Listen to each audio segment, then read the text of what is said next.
Hello. All right.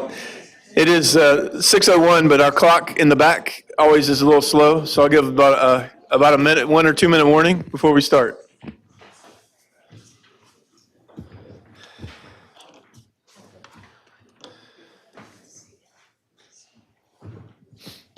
Or 30-second warning. That was quick. Thank you. All right. I will call our Tuesday, June 9th Town Council business meeting to order, and we will start with the Pledge of Allegiance.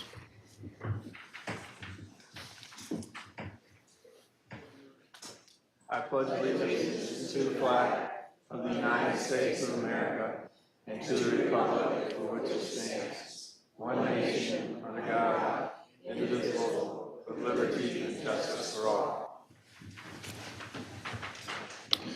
All right, thank you. We'll have Manager Parsons with your comments.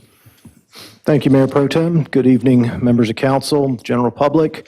Looking at your agenda this evening, you will note it is in a slightly different order than is typical, and that's because this is our second budget hearing for the fiscal year 27 budget that goes into place July 1.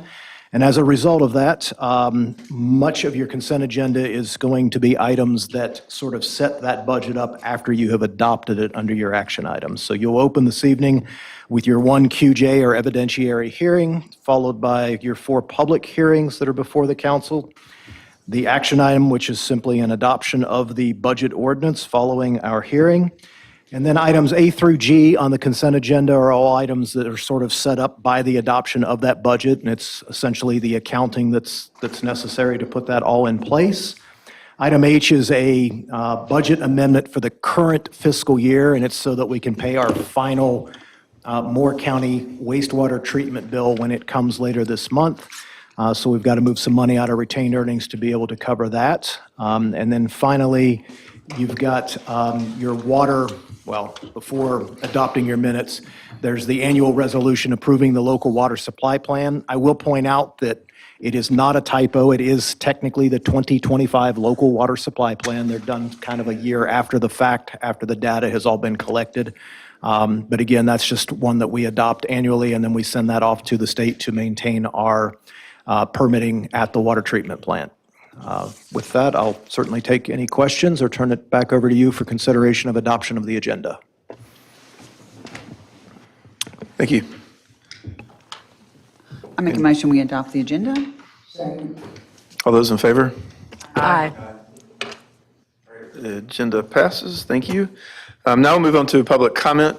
Several of you signed up. Some of you did sign up to speak on items that are on the agenda. If you did that, please wait until that agenda item is called. Those that were noted were the open space hearing, which is coming up on 6A on your agenda item. And then it looks like there was someone who was interested in the Waynard Road project, which is 6C. So do wait until those come up because you'll have opportunity in those public hearings to speak.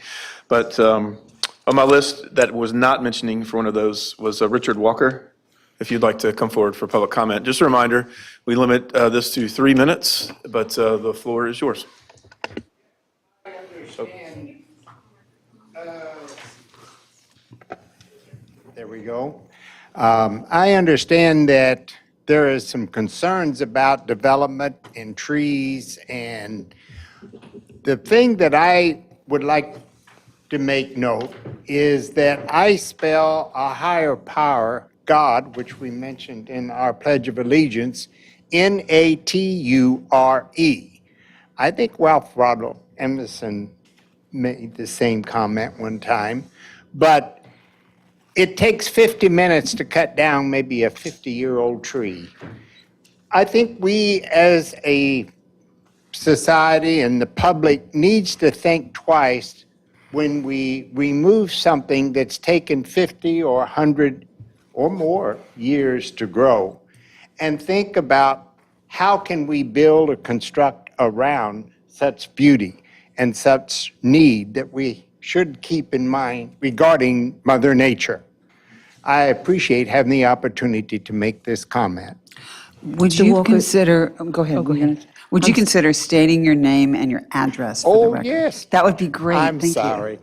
Richard Walker, and I live in Knollwood. Okay. which is great. just down the road. Thank you, Mr. Walker. And you. would you consider Okay. acknowledging the fact that Emerson may have said that, but so did Emily Dickinson? English teacher. Thank you, Mr. Walker. I appreciate your you. comment. Just making sure. And then our next one who signed up is Dorothy Brower. Well, I'm speaking about the tree. Okay.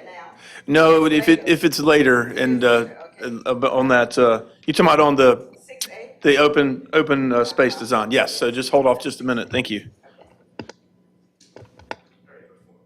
Before anybody else? That's all who signed up. And like I said, there's 2 or 3 names that are still on here for other hearings. If we get to those hearings and you don't come forward, I'll remind you that you signed up. But anybody else for general public comment that's not an agenda item? All right. So before we move to those public hearings, I just want to remind everybody for July, so this is our June public meeting. In July, we have shifted our calendar a little bit for that summer month. We will be meeting next in July. The July 28th will be our regular business meeting. We are not having the meeting the second Tuesday of that month. So we will do both business meeting and then if necessary or needed, a work session thereafter. But just wanted to remind everyone of that change. And then maybe we're in the new town hall building by then? Not sure yet. 6 PM this building. Okay, for the that one is going to be here. 28th. Yes. Okay. Yeah, the first So- meeting in new building, August. All right. I was hoping, but August then. But so 7/28 for our next regular meeting, just to put on your calendars for next month. All right, we'll move forward. Our first public hearing. This is an evidentiary hearing, which is quasi-judicial. This is 5A on the agenda for the Carroll Pines development. And just to remind you, a quasi-judicial hearing means that all of our what we hear from you is evidentiary, meaning it's supported by fact or expert witness testimony. And we will need to be questioned by our town attorney as far as our interest. And then if you are going to speak, you will have to stand up and be sworn in to tell the truth. And so I'll let our town attorney do the first part of that. Thank you, Mayor. Does any member of council have a fixed opinion prior to this hearing that is not susceptible to change? No. Has any member of council had ex parte communications about this matter? No. Does any member of council have a close familial, business, or other associational relationship with an affected person? No. Does any member of council have a financial interest in the outcome of this matter? No. And who is the applicant? Do you wish to challenge any member of council on the basis of bias? And for the record, he said no. Mayor, it's yours. Great, thank you. I will have our staff do their presentation. Who's come? Mason? Swearing in. Oh, sorry, swear. So I guess if anybody wants to speak as to this matter, stand up. The petitioner, Mr. Webster, if you would stand up as well, please, and take the oath from Beth.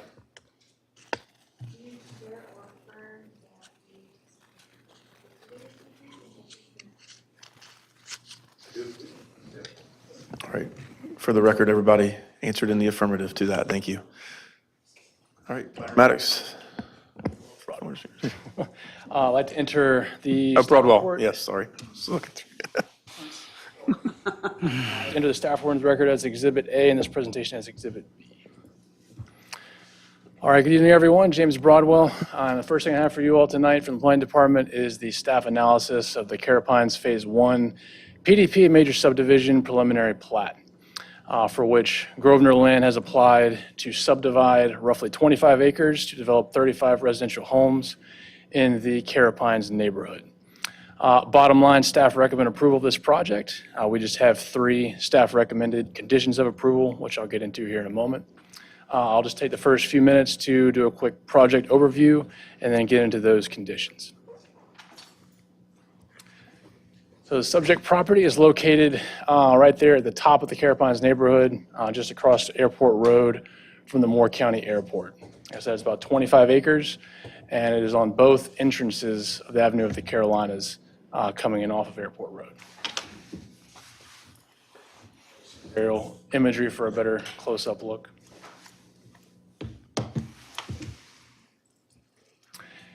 And as it relates back to the CDP for Carroll Pines, which was approved back in 2018, Area H, which is there to the southwest, and Area B to the northeast, are each designated for different minimum lot size home types.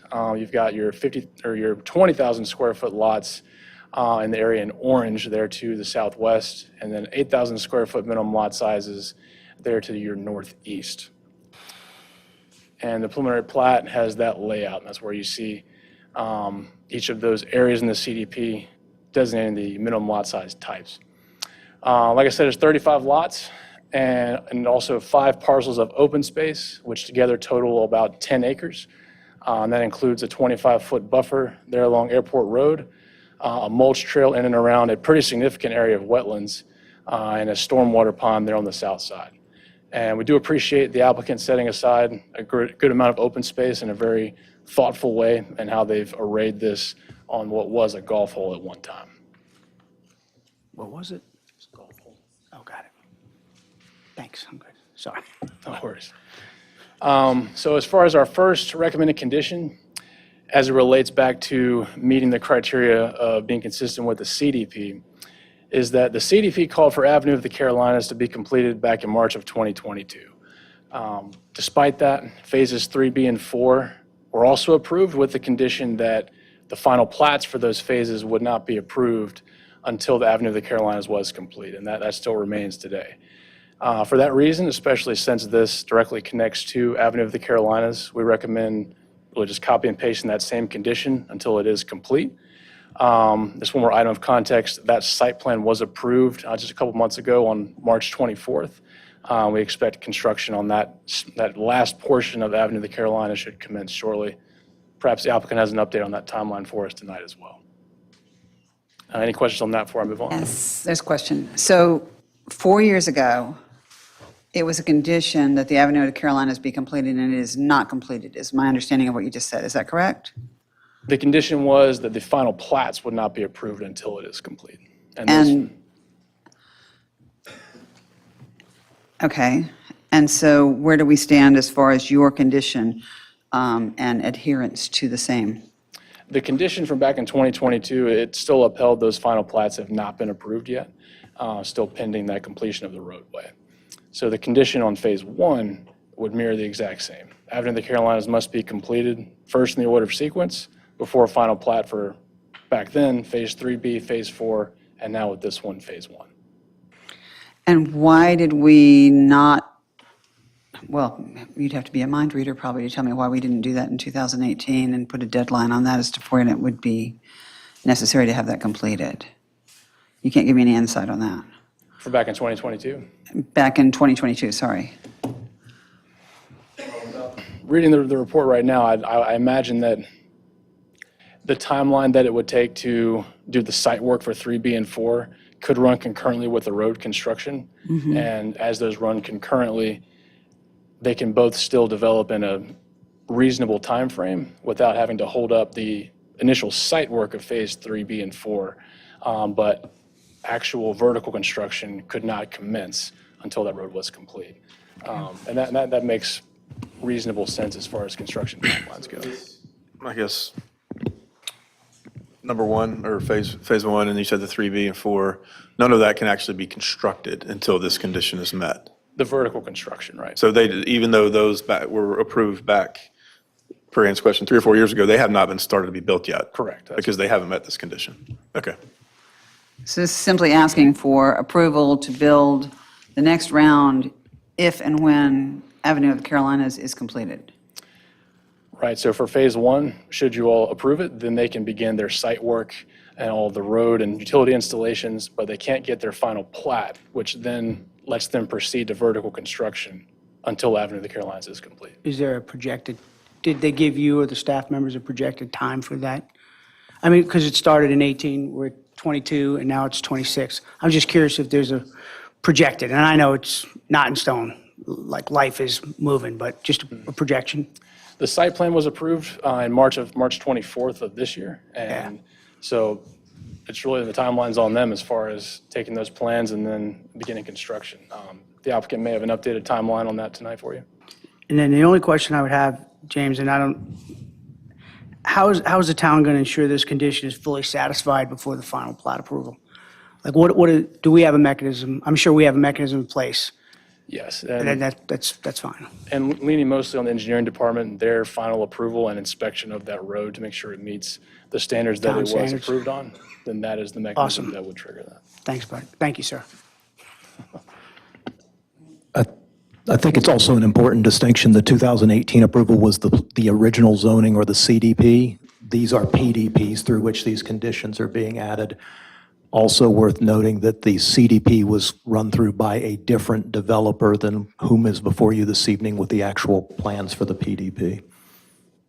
But those conditions travel with the land. Yes, exactly. Exactly. And in light of that, I mean, it's fair to say that nothing has been done to proceed with the Avenue of the Carolinas. They had a different contractor that took on that site plan. Right. And I guess they probably began late last year through the site plan approval process, and just only about 2 months ago, a little over 2 months ago, they finally got that approved. So one could assume that they're mobilizing the actual construction to proceed with that. So, go ahead. I was just going to ask, because we're talking about the avenue, the traffic pattern analysis, I believe, was done in 2018, and nothing has been done to the current Avenue of the Carolinas. Do we foresee an updated sort of traffic and pattern analysis before construction begins on the road? Or is the staff content with what appears to be 8 to 10-year-old analysis? We do not, because the TIA from that time still covered this phase. It was for the entirety of the Carapines development. So we don't think that there's going to be any change in the pattern analysis along? We do not. We actually also got agency comment from DOT, mainly talking about that turn lane, and they confirmed that no further improvements will be needed. It took into account the full build-out of the property back in 2018. Also, the road that you see there on the screen is the base of the road. That did not exist back in 2018 when the original the CDP came through. So that was an addition for emergency access, et cetera. It just has not been completed to a final road. Nonetheless, we're relying on an 8-year TIA, and I would assert that traffic has changed some in the last 8 years. So, it's interesting, that's an interesting, okay, thank you. Sorry to interrupt, but happy to have you available to be an expert that you are. Because that condition, it's an added condition. I assume that we'll have them come up, but that they understand that and that they absolutely cannot start construction of vertical until that is met, and they would be okay with that. Until which conditions met? This one, Yeah. the completion. And has concurred with the wording of the conditions late last week on the same basis. The second condition, it pertains to a safe harbor agreement for the red-cockaded woodpecker that was formed back in the original developments in 2016. And we also got a Fish and Wildlife comment in conjunction with this application that strongly recommends that they update the study as it pertains to the safe harbor agreement, without getting into too much detail. There were 2 clusters identified on the property at the time, back in 2016, and the safe harbor agreement just covers any new cavity trees that may have come about for those 2 clusters only. Our second criteria for a major subdivision is to ensure conformity with applicable state and federal regulations. And anytime we get an agency comment from a federal or state entity that is recommending a course of action like this, we'll of course recommend a condition to go with it. Any questions on this one? All right. And last one's pretty straightforward. It's just that tree protection fences will go down to protect the wetland areas and the 25-foot buffer. Because these aren't trees that are necessarily counting towards credit for landscaping, this condition just makes it very clear that the fences will abide by the actual rules as set forth in the UDO, maintaining at least a 6-foot standoff from tree trunks and so forth. I just got a question. This is more for me than anyone else in the room probably. But how do we identify that compliance is being met with so much construction and so much development? Do we have a mechanism within the town and the staff that says, do we send somebody out to these construction sites and not put a hard hat in and get in the way? Or do we, Yes, and our engineering department is very good at that. They're always out there inspecting the sites. that's and awesome. They find something doesn't look right, they'll let us know and give us a call. And just trying to get out of the office. I figured there was something. I just wanted to know. That was more for me than anything else. Probably should have asked you that a week or two ago. Or on Wednesday, whenever we met. Thanks. Yes, sir. In the event of a noncompliance in regard to the tree protection, this is maybe a question for Mac. If we were to pass a new UDO ordinance tonight regarding tree protection, would that apply to this retroactively, or what would be happening at that point? Because it would probably qualify as a downzoning, it wouldn't apply. And the permit choice rules would say that the rules for their application are the ones in place at the time they made application. So no, it would not apply. Right. So you can't change the rules of the game after the game's underway. Got it. But the tree fencing is also a new rule, right? Is that correct? It is, but it's part of a voluntary application. All right, thank you.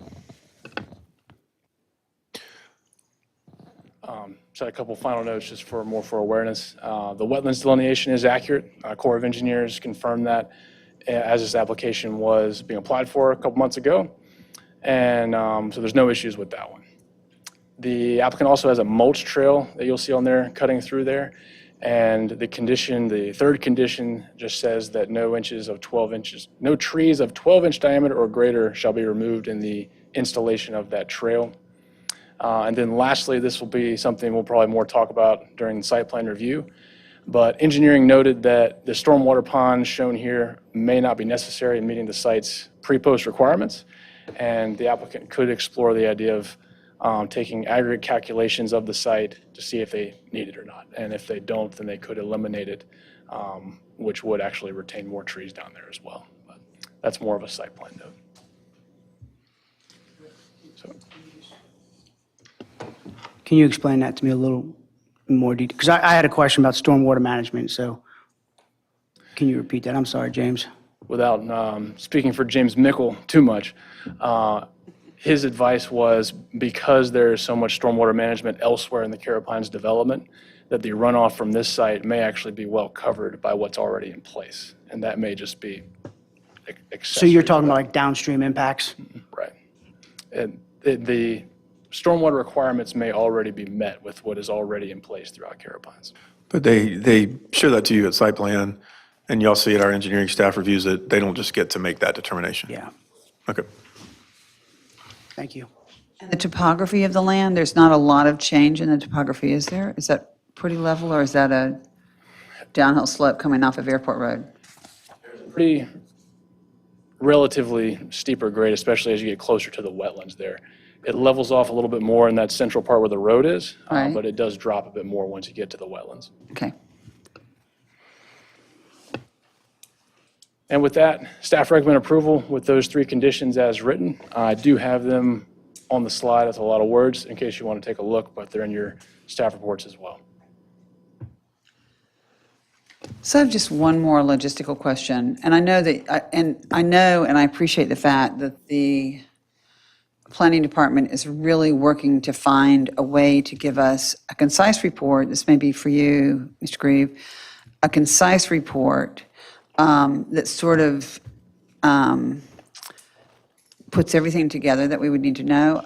Is it true that in the past, or did I dream this? In the past, we actually had a written report from the planning board that is no longer included in our report that we get now from the planning department? It depends on the application. Some of them are a little bit more robust than others. For Right. a legislative matter, you would get a planning board resolution, which is going to have a bit more to it. Right. Because this is a QJ file, you're only going to get what comes out of the preliminary forum, which just may be a couple things that came up in discussion that they recommend you all take a look at. Right, so I noted that there was just one paragraph basically that said planning board did blank and listed their concerns. just for the record, I liked having the planning board written statement, just for the record, as you try to find how to make every one of us happy, which is sort of like herding cats, but No, it's the, I appreciate having that. what James is referring to, the planning board resolution regarding consistency with the comprehensive plan is for legislative matters. That's usually a 1 or 2 page document. Right. It is more robust. As he's describing, for things that are quasi-judicial decisions requiring an evidentiary hearing, the state statute is very clear that the planning board may hold what's called in statute a preliminary forum, but no part of that preliminary forum may be used as a basis for a decision by the town council. So the sweet spot we've attempted to find in order to still hold the planning board's preliminary forum, but to not take the risk of forwarding too much information upon which the town council may rely, is to have that summary at the beginning of the staff report that says, here's what came up, here's what they wanted to forward to you as issues for you to be aware of, and ask unique, new questions on your own. And so that's all that, there wasn't a lot that came out of this one. But isn't it also true that we're not supposed to rely heavily on the plan, it's not supposed to impact our decision, the planning board report is never supposed to impact our decision, or did I misunderstand that, regardless of whether it's legislative or QJ? So if it's legislative, the planning board is their role is advisory to the town council. Right. And they make their recommendation based on their assessment of consistency with the comprehensive plan. So that recommendation has more weight in a legislative decision-making process by the town council. Whereas the QJ, quasi-judicial decision and an evidentiary hearing, that preliminary forum, there are many jurisdictions that just don't even do it. We have decided over time to have the planning board hold what is now described in state statute as a preliminary forum. But that preliminary forum, again, when you consider that no part of that may be used as a basis for a decision, I may defer to Mac to throw anything in there about the nature of what comes to you and the legal standing of their whatever comes to you from that preliminary forum. Okay. And this staff report was updated at the beginning with the results of that preliminary forum, but understanding your point, it's not a whole lot. It's It's a paragraph, right.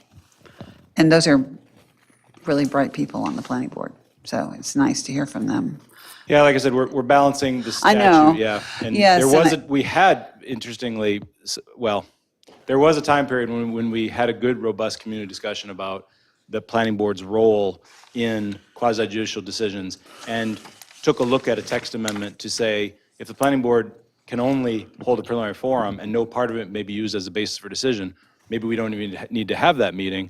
But it was actually decided by the community to keep the text that they hold the meeting, call it the preliminary forum, because it's a nice opportunity for two things. Number one, many members of the public can't come to an evidentiary hearing before the town council and share unless they are expert witnesses or unless they are presenting facts. Whereas the preliminary forum allows them an outlet to come and say what's on their mind and be heard. And then that list of issues may be forwarded for the town council's awareness to ask independent and unique questions of the applicant's expert witnesses at the evidentiary hearing. Whew, that was a lot. That was a lot. I actually followed it, I'm feeling pretty solid.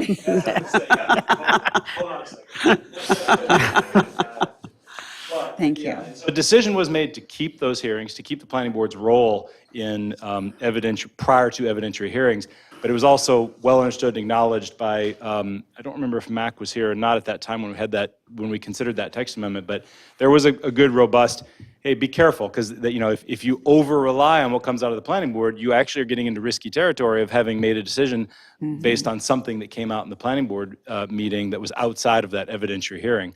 So there's a very tricky sweet spot that we're trying to hit. Right, and I understand that, and I was just trying to offer up a little feedback there. I don't know that anybody else agrees with me, but it's really nice to have the input. Thank you. And on the CDP that was approved in 2018, one person on this council was available for that, so. I wasn't even on council back then. Really? Look at that. Okay, so we are, I'm sorry. Sorry. Well, look at there.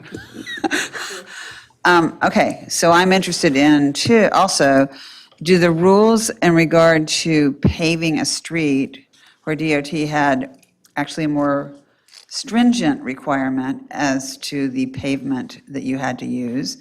Do the rules of 2018 apply to Carolina Avenue of the Carolinas once it's put in from 2018? In the same way that the rules about trees from 2018 apply?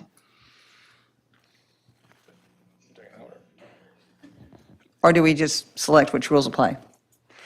I think I need more explanation of the question. I'm not I think that tracking that completely. recently DOT has decided that we don't have to have 2 inches of pavement, we can have just 1. I learned this out in the middle of Orchard Road, talking to the DOT people. So I'm interested in 2018, when no one on this council was present, there were rules with DOT that you had to have 2 inches of pavement.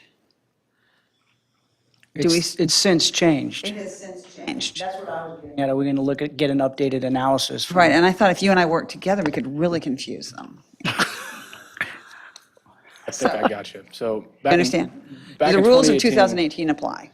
Back in 2018 was the approval of the CDP. That was just the zoning that was pretty conceptual, wide-ranging, didn't necessarily get into the finite details of things like that, whereas the Avenue of the Carolinas was a site plan submitted, I want to say November, in which that rule was in place. So I will go back and confirm with the site plan for sure, but if I remember correctly, that timeline was that statute changed before that site plan was approved. Right. But I can make 100% sure. All right, and very often what happens is these streets, after a while, are donated to the town, and that means, congratulations, you've got some streets you need to maintain. I'm interested in those being of the highest quality they can possibly be, and I'm interested in curbs, and I'm interested in gutters and things like that, being a part of any CDP, but the train may have left the station in this regard, but I do think that's a really important consideration. There's a lot to unwrap in all of Yes. that. And Director Grieve, remind me, first of all, these are not streets to be turned over to the town. Part of the CDP was they'll remain private, just as all the streets throughout originally the Carolina, now Carapines are. Secondly, it runs in my mind that as part of the CDP, because it was a planned development, they actually set up the cross-section of the streets to mirror those streets that already existed within the Carolina, which had to do with the rolled curb, and there were reasonings around that with the wetlands and everything else going on over there. But am I recalling that correctly, that sort of the cross-section of the street, not the depth of asphalt or anything you're referring to, but as far as the curb with the trail and the sidewalk, I think that was all sort of part of the CDP approval at that time. That is correct, yep. So that, beyond any changes in state engineering standards and whether or not we can have greater standards or not, because they've kind of played with that at the legislature too. This is actually one that the street cross-sections, so not the depth of asphalt so much, but just whether there's a curb, the width of the streets, the fact that it's going to remain private, that was all negotiated out and approved by the council at that time as to what would go into the subdivision. Okay. And that would remain consistent under this PDP, because I haven't seen a request for any sort of amendment or anything. Okay. I would add to that, so yes, the CDP would set out the basic cross-section. The PDP, like this one and like prior PDPs, would then contain more detail about the streets, and ultimately at site plan is where, you heard him refer to the site plan just completed review in March for Avenue of the Carolinas. All the other phases of subdivisions within the broader plan development bring in their individual site plans, and at the time those site plans go through review, they meet the standards in place at that time. And if the legislature passes laws that say you have to make changes to that, you may not, or you shall, et cetera, then we take into consideration what the state statute says at that time we can and can't do. But ultimately, it is a reflection of what's in the UDO and what's in the engineering manual for thickness of asphalt for roads of the status that these will be.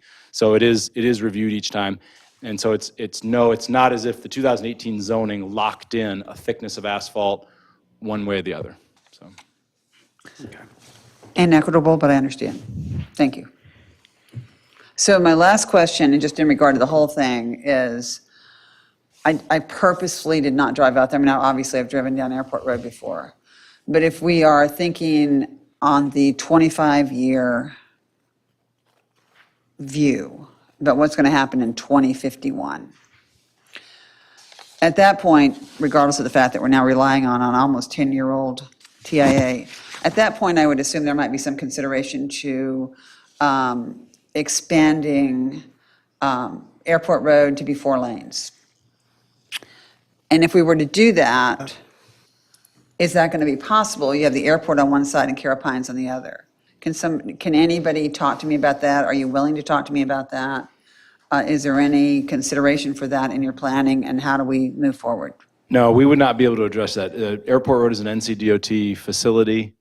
We did receive a TIA that the engineer re-examined, as he does with each phase that comes in, to ensure that both prior mitigation as well as planned mitigation and lot counts are consistent with the plan that was set forth in that TIA for traffic. Yeah, in terms of whether NCDOT has plans to expand it, that would be outside the scope of appropriate consideration for this. My biggest fear is there's a 25-foot buffer that would currently go in, would then be taken in 25 years by eminent domain, and we would have just a wide open, hello, here's your backyard to everybody. Here's everybody's backyard as you're driving down Airport Road, and all the trees would be gone. And I don't know that we can do anything about that, but that does concern me. I try to think about things that will be a part of Southern Pines in 25 years. I could just touch off on that just a little bit, James. Real quick question. You answered the DOT piece. So when townspeople or people that sit in a room like this look to the future, they look at the cumulative project and the cumulative effects, right? Or at least that's how I look at it. And so my quick question is, have we done any analysis on the impacts to our infrastructure, public safety, utilities, in terms of, there's been 200 units approved now, right? And they're all within the CDP. And then we're going to move to another 35, so that's 235. That's a significant impact to, both, as Mr. Walker stated earlier, Mother Nature, and then everything below the surface as well. And I know as a mission analysis planning guy, we do everything in phases, but at the end of the day, we got to look at what the end state is, and have we looked at that cumulative impact on our communities, like utilities, sewer, water, transportation, police. Certainly, I'll start with the utilities piece. Yes, the TRC always takes a look at these every time before they come to you all, they take a look at it. Right. And town engineer took a look at this one, and this layout actually he likes better. Originally, the water lines were going to loop up Airport Road and come down, but now they're going to come down this new right-of-way, which according to Okay. the math he does, he thinks that makes a lot more sense, and he's actually a bigger fan of this design. Okay. Awesome. And obviously, we're going to be moving on. I just had one quick question, because this is some things that I've gotten through some engagements in town, and so I want to make sure I hit them because they really sparked my interest. There's a lot of a hullabaloo, if I could use that term in a professional manner, with the airport and its expansion and its growth. Are there going to be, and I'm not sure, Mac, if this is an appropriate question, but it's one that I certainly am interested in. Have we determined airport compatibility issues? Have they been adequately addressed? And I know that they're in sort of their embryonic stage of development and how they're going to build that out. But when we put 235 homes, is there any type of disclosures that homeowners are going to receive regarding airport operations and things like that? And the reason why I bring this up is I could probably cite 2 or 3 different small towns where, you build out an airport and then the new housing community remains relatively at, anywhere from 40 to 6% occupied. And so the good thing about us here in Southern Pines is we're very open and transparent. I'm wondering if that's something that's going to happen down the road. I guess the part I can answer is that Moore County Airport is on our agency referral list. So anytime a project comes out, we'll always let them know. And they did not send back a comment on this one. And this site is actually outside of the airport hazard overlay. That's generally Right. the approach zone over there by the ACE development. Yeah, it's like a north to west, right? Right. As far as the disclosures for residents piece, I'd have to lean on the applicant for that, as far as if they. And I think it's just, it's something that they think about. That's fine. If they can't.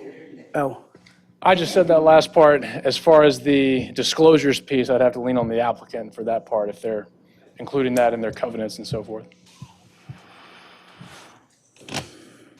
So in short, to recap, the three things you're recommending, just delineate them, 1, 2, 3. You can do it. It is that Avenue of the Carolinas shall be completed before the final plat is approved. That the safe harbor agreement as it pertains to the red cockaded woodpecker, that is updated to ensure it still complies with that agreement from back in 2016. And that the tree protection fences protecting the wetlands and the undisturbed buffer, that those meet the UDO requirements for existing vegetation credits. And if the final plat were never approved, if they opted to never approve the final plat, I'm not sure I know what you mean. where does that leave the Avenue of the Carolinas? Well, the Avenue of the Carolinas has to come first, once that's Right. complete, and then. Right, but if they say, we're not going to do the final plat. They can't build. They can't build. Then they don't build homes. Wouldn't build the homes. They can't subdivide it into lots and sell parcels and build homes. Right. How big's the final plat? It'll follow the same layout that's shown right there. Okay. Okay. Similarly, for the previous phases that had that condition from 2022, if those two phases never get final plat, that means there will be no lots to sell. And if there's no lots to sell, there's no homes to build. Right. So at this point, there are 3 approved preliminary plats that are stacked up with conditions that that road be completed. So there's an incentive to be able to have those lots, sell those lots, and build homes on those lots for those 3 phases. They have to get the road done. And the reason the town and our team has been okay with this condition is because ultimately, if there's no lots, there's no need for a road, and if there's no road, there's no lots. And so it ties them all together to have to happen. I wish there was a timeline with a specific date. For clarification purposes, this is technically 2 hearings running side by side. Just wanted to make sure properly you have the condition 1 tied to the PD, and you have conditions 2 and 3 to the MAPP. Just wanted to make sure that's where you want them, and that's the correct place should this move forward. I know that's a little strange, but it is technically 2 applications because you have and they're both QJ, so they can run together, which is fine. But right, there's one that has the criteria tied to it on the PDP, and then the other 2 with the major subdivisions criteria. Thank you. Any more, are you finished with your presentation? Any more questions for James? All right, thank you. Good job, James. Thank you. I would like to ask the applicant to come forward next.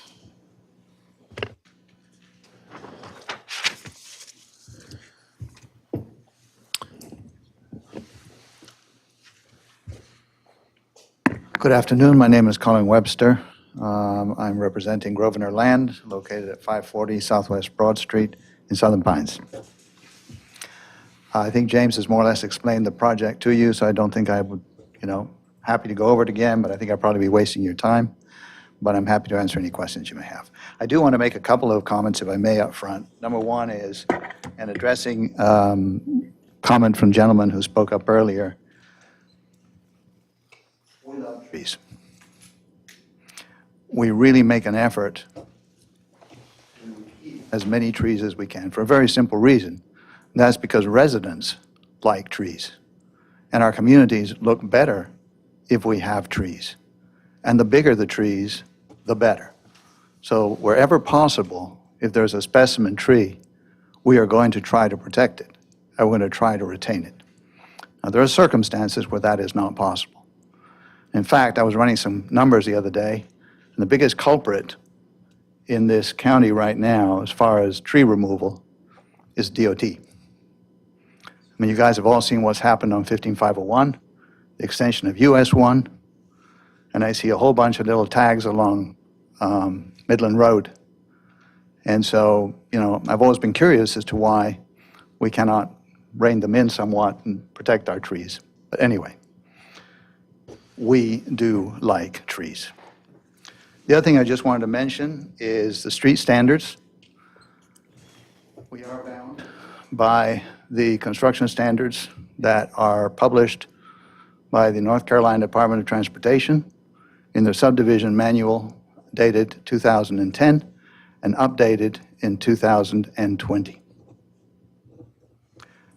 As far as I know, and my understanding of that manual, my recollection, is that they do not allow anything less than 2 inches of asphalt. Whether they're considering that or not, I do not know. But my understanding right now is it has to be a minimum of 2 inches. Are you willing to make that a condition? Well, it'll come in we have referred to in our conversations with the town, and I want to make sure that I'm not speaking out of line because, as I said, it's my recollection that. Right, are you But willing to we make that a will, condition, though? what we will do is, obviously, we're going to make a statement that we will abide by the North Carolina Department of Transportation standards as published in their manuals. And my recollection is that it is a minimum of 2 inches. So we will do that. Now, I'm going to repeat my question. Are you willing to make it a condition that the pavement would have a 2-inch asphalt? yes, You are willing to make that a condition of, I'm willing to say on the record, this is a evidentiary hearing. I'm willing to Right. say that as an expert on the subject, it is my understanding the DOT requires a minimum of 2 inches. And as a result of which, we would comply with that standard. I also need to point out that I want to make sure there's no misunderstanding that we, Grosvenor Land, is not building the road.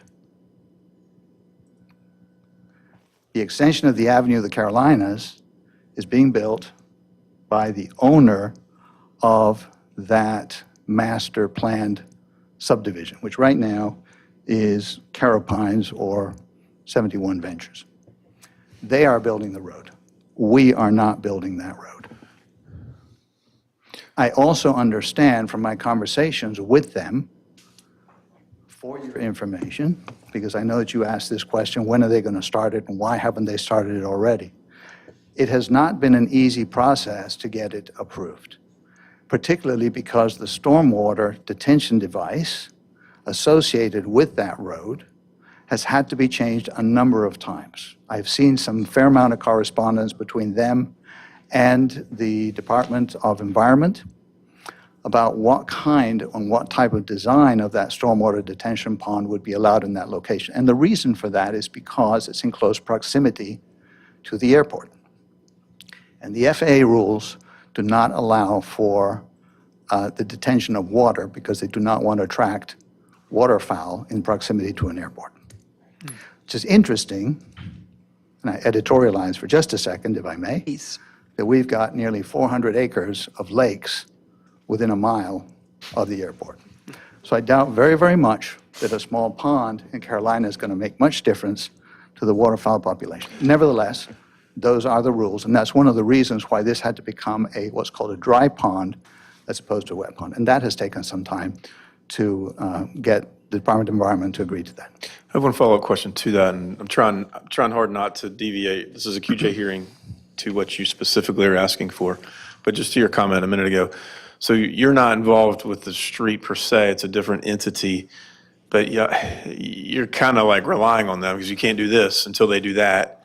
So is there some back and forth where you can kind of keep an eye on what they're doing or Of course. have them do it, or are you just sort of waiting until they decide?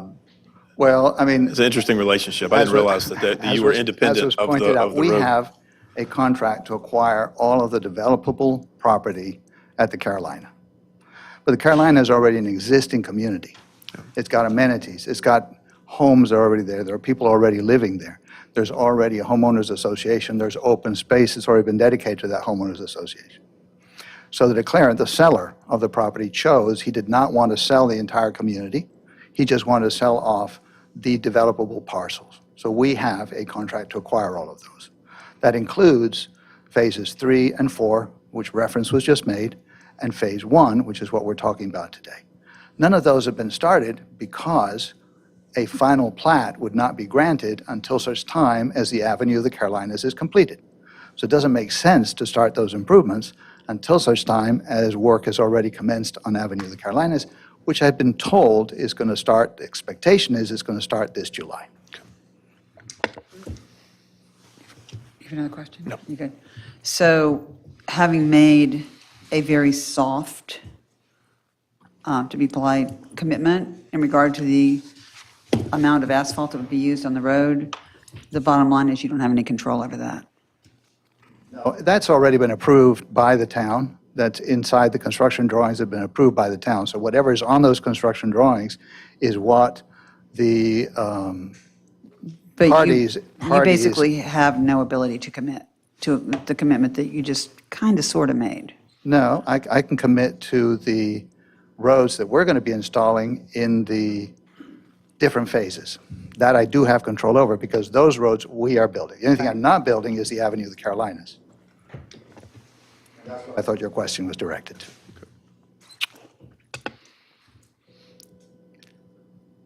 Any remaining questions for the applicant? We may call you back up if there are further questions. But does any- Absolutely. Oh, go ahead, Bob. And thank you. Yes, sir. I was going to ask you whether or not, Colin, you had any objections or any concerns about any of the recommendations that the staff have given you? in No, terms of- ma'am. We've been working closely with the staff, and we find them reasonable. We've worked very closely on a number of projects in Southern Pines in years past as it affects the red cockaded woodpecker. We are a party towards the protection of the species. We work very closely with Mr. Jay Carter, who was one of the people who actually drafted up the legislation that led to the, red cockaded woodpecker protection. And we have several projects that are in the safe harbor system, and whereby we partner essentially with Fish and Wildlife for the protection of the habitat for the species.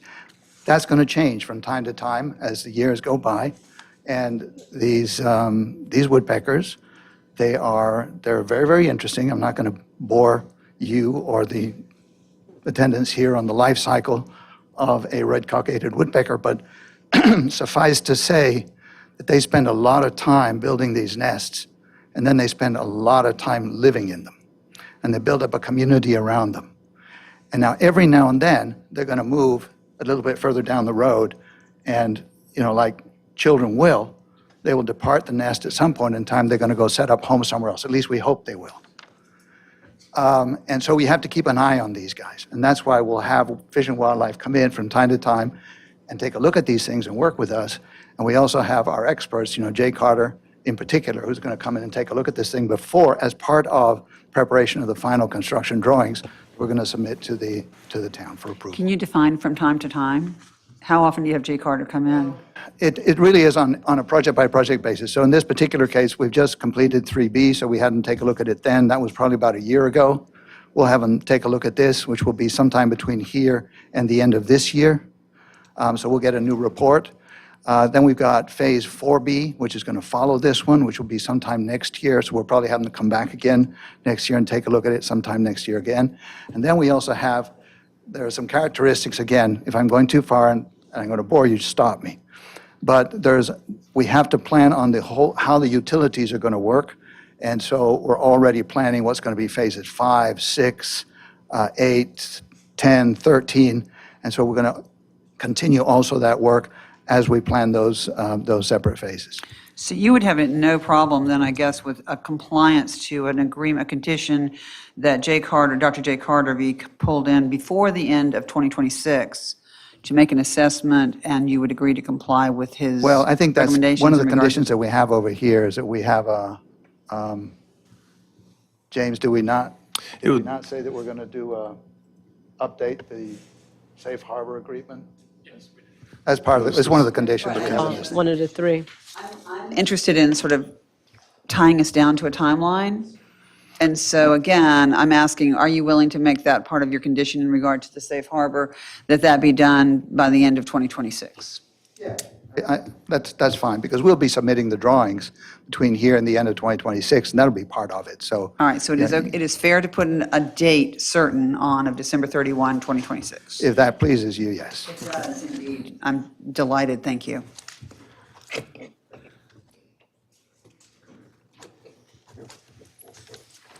All right. Do you have anything additional? No, unless you Okay. have any other questions? So we may call you back up. I appreciate it. Thank you. Thank you, Mr. Webster. All All right, now we will move, this is still a public hearing, we will move to the public portion. Reminder, this is a quasi judicial hearing, so anything we take under consideration has to be fact or expert witness testimony. I do know there was one member of the public who signed up for this hearing, and that was, let's see, Mike McLeod, if he's still here and wants to speak.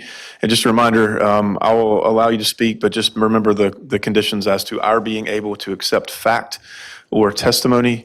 But if you're an interested party or have fact to offer, I'll have you come up. I'm actually the architect on 6C. That's the one I had. Oh, 6C, okay. Excuse me, you are correct and I am wrong, so thank you.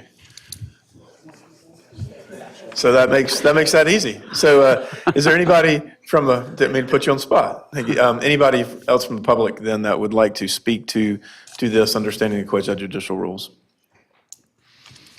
All right, seeing none. Any further questions from council? Well, actually, at this point, I'll close the public hearing if there's no more comments. So the public hearing is closed.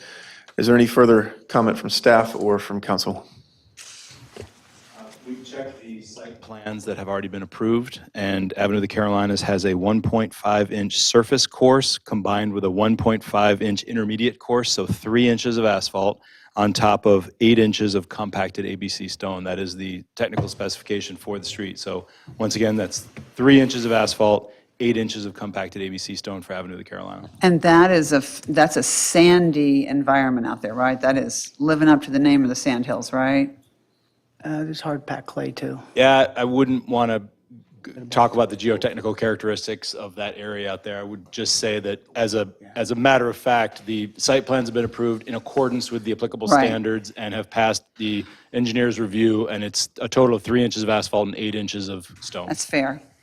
I appreciate your, Bit of my concern, Councilwoman Peterson, when we got Mr. Webster to agree to, 2 inches, and actually it's even more than that, so, I yeah. mean, in the future, we don't know what's happening in the future, nor does Mr. Webster apparently have any control over what happens in the future in regard to Avenue of the Carolinas. So I think that is a relatively polite, but perhaps not authentic commitment that he can make. How's that? Okay. Sticking to the hearing, if public hearing is over, comments are over, any final comments or potential motions or final things by council? Yeah, I would just say that, from my understanding, we're consistent with the approved CDP. So everything's in line. There should be no amendments or anything other than what we discussed today. We're going to preserve significant wetlands and the mature trees, as Mr. Webster had outlined. And we meet the current zoning requirements, so there's no change there. And we discussed the utilities and potential downstream effects of 230-plus homes in the future. And then the only thing I'm concerned with is an 8-year-old TIA. But other than that, I'm willing to make a move to adopt the attachment as the first vote if All right. we're at that point. If I could ask one question, just to make sure I heard you right on the safe harbor agreement consistency.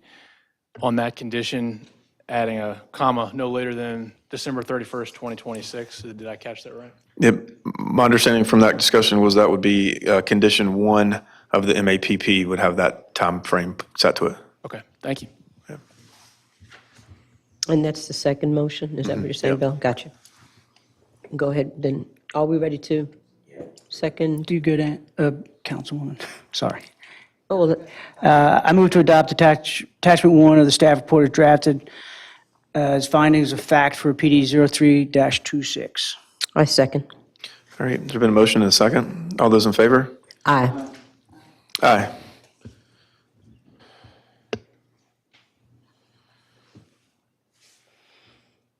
I also move to approve the preliminary development plan for PD 03-26. With the following additional, Condition 1, Avenue of the Carolinas completion. The entirety of the Avenue of the Carolinas shall be paved, completed, and approved by the town engineer prior to the issuance of the final plat approval for the Carapines Phase 1. Additionally, the paving and full completion of Avenue of the Carolinas shall not be further deferred through a subdivision performance guarantee as the Carapine CDP file number PD 0218 required completion no later than March 2022 pursuant to PDP Criterion 2 under UDO 2.18.5, parentheticals H, and PD 0218. Along with the additional condition made by Councilwoman Peterson that the safe harbor. That's the next one. Oh, that's the next one. Okay, my bad. I'm sorry. You're My all bad. good. You help me out, I help you. I second. Okay, so we had a motion and then a second. And so as to that motion, a second, all those in favor? Aye. Any opposed? No. All right, that motion carries. Now as to so that was for the PD hearing. Now we will move on to the MAPP hearing. Well, I move to adopt 2 of the staff report as drafted as findings of fact regarding the proposed preliminary plat, MAPP-01-26, with the additional agreement that, Next. oh, that's the You next, just- yeah, oh my you just God, stopped. okay. Thank you, Mayor Pro Tem. All right, so there's a motion about attachment 2. Is there a second to that motion? Second.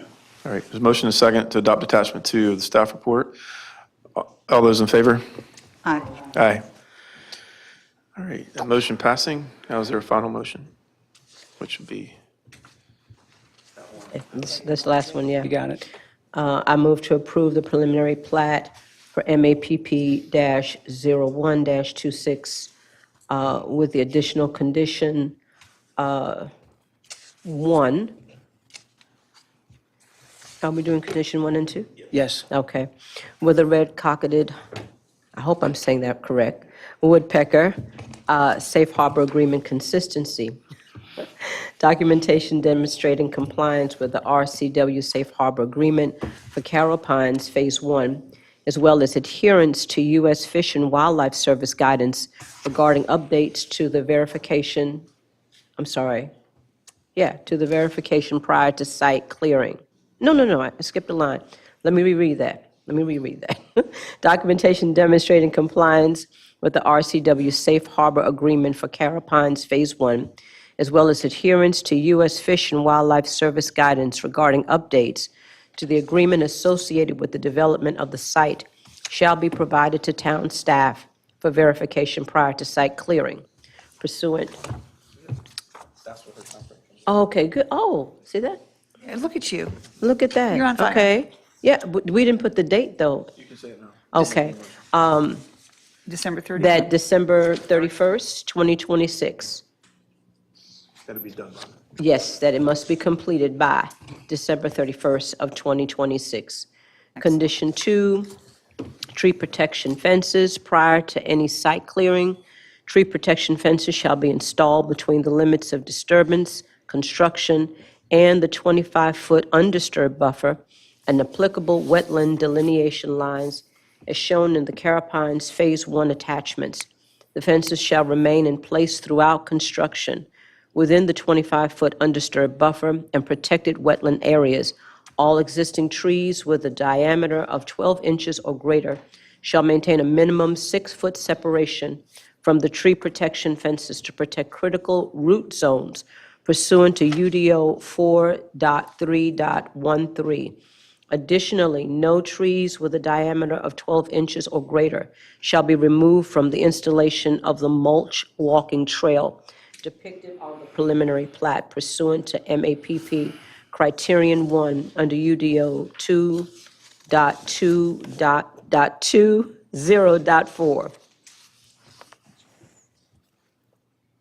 right, is there a second? Second. All right, we have a motion and a second. All those in favor? Aye. All right, the motion carries. Thank you. That was a lot to get through. I appreciate everybody's patience.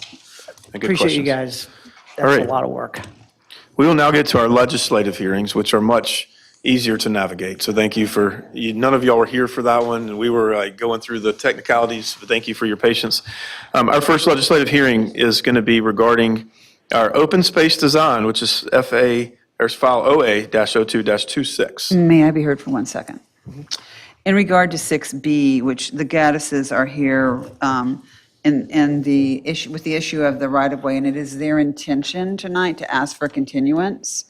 And I wondered if we might consider doing B before A, which I think a continuance would take about 30 seconds, or would we like for them to continue to have more legislative fun watching the proceedings?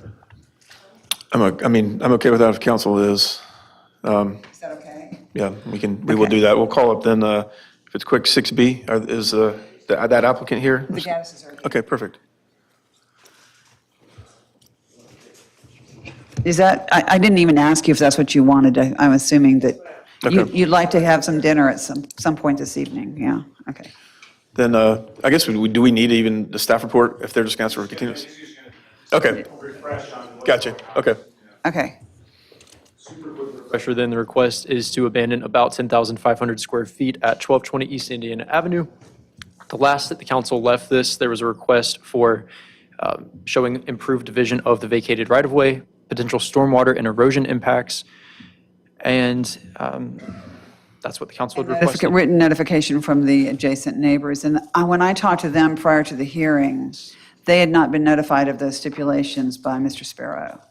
So I was interested in making sure, they asked me to put it in writing, which I know will not happen, and I apologize for that, but it is in writing in the minutes, and you also have that information you could pass on to them.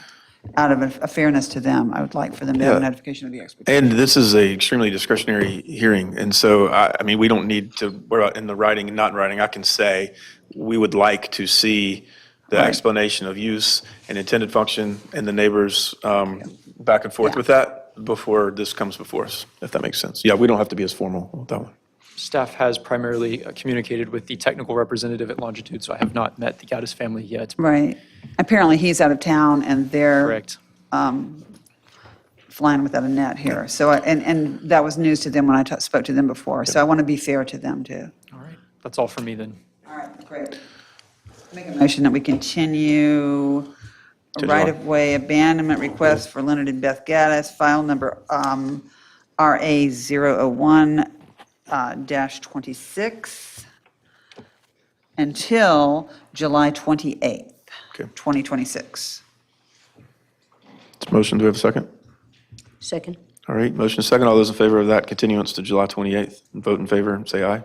Aye. Any opposed? All right, that motion carries. Thank you for mentioning that. I appreciate it. Yeah. And we'll see you guys back in July. Thank you.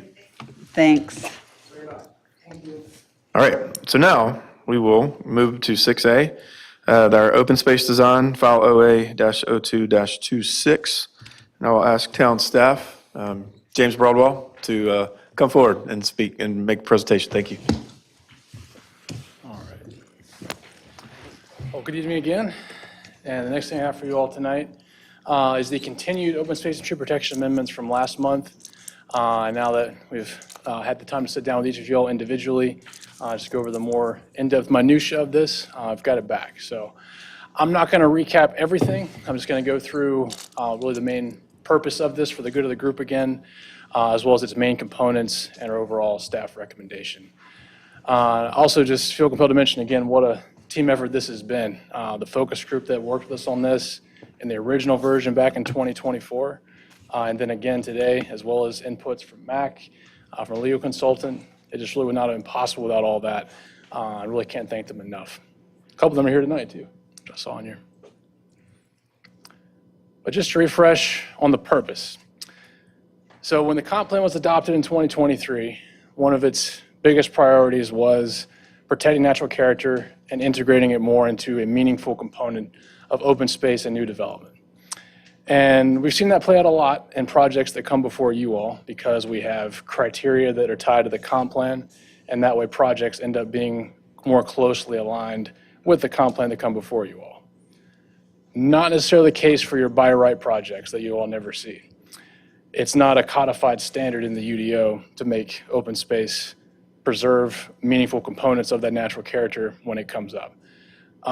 It's written kind of vague, and sometimes you get open space that isn't a whole lot of anything like there on the left, whereas it should end up like things that you all see there on the right side.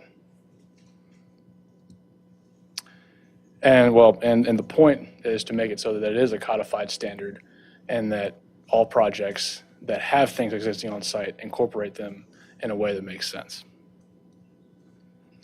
And so the main components of it, key takeaways, are one, I'll reiterate again, is that 10% open space has been a requirement for a long time for most developments, 20% for planned developments. This doesn't change those numbers at all. Those standards are still the same. What it does is it specifies the form of the open space depending on the characteristics of the site when development is applied for. And it does that in order of priority, depending on what's there on site. Your sensitive natural areas, like your wetlands and your flood hazard areas, followed by your tree preservation areas, and so on and so forth. But I'm it going to doesn't, ask you to speak a little bit more loudly so everybody can hear you. Thank you. it's, There are a lot of people here interested in what you're talking about, so I want to make sure they're. a little better? Maybe it's that mic. I'll start on the top of the slide again. So the changes, they don't change the area of the open space. Most developments have required 10% for a long time. Planned developments require 20%. And these UDO changes do not affect those numbers. What they do is they specify the form of the open space depending on the characteristics of the site when development is applied for. And it does that in an order of priority. And those are those 5 things that you all see there. With sensitive natural areas being your most prioritized, your wetlands, your flood hazard areas, followed by tree protection areas, and so on and so forth. And it doesn't conflict with the downzoning provision of statute, which was the whole reason this thing had to get reformulated in the first place from back in 2024, because by adopting this, numbers 4 and 5 still count. So your planted buffer that is, let's say, Discount Tires open space along 15501, they're still conforming because they have that type of open space. I'll remind again, in just staying in compliance with state statute, there's the other section written in about administrative minor modifications, in that staff shall modify the open space makeup and composition, disposition, if it does one of those 4 things.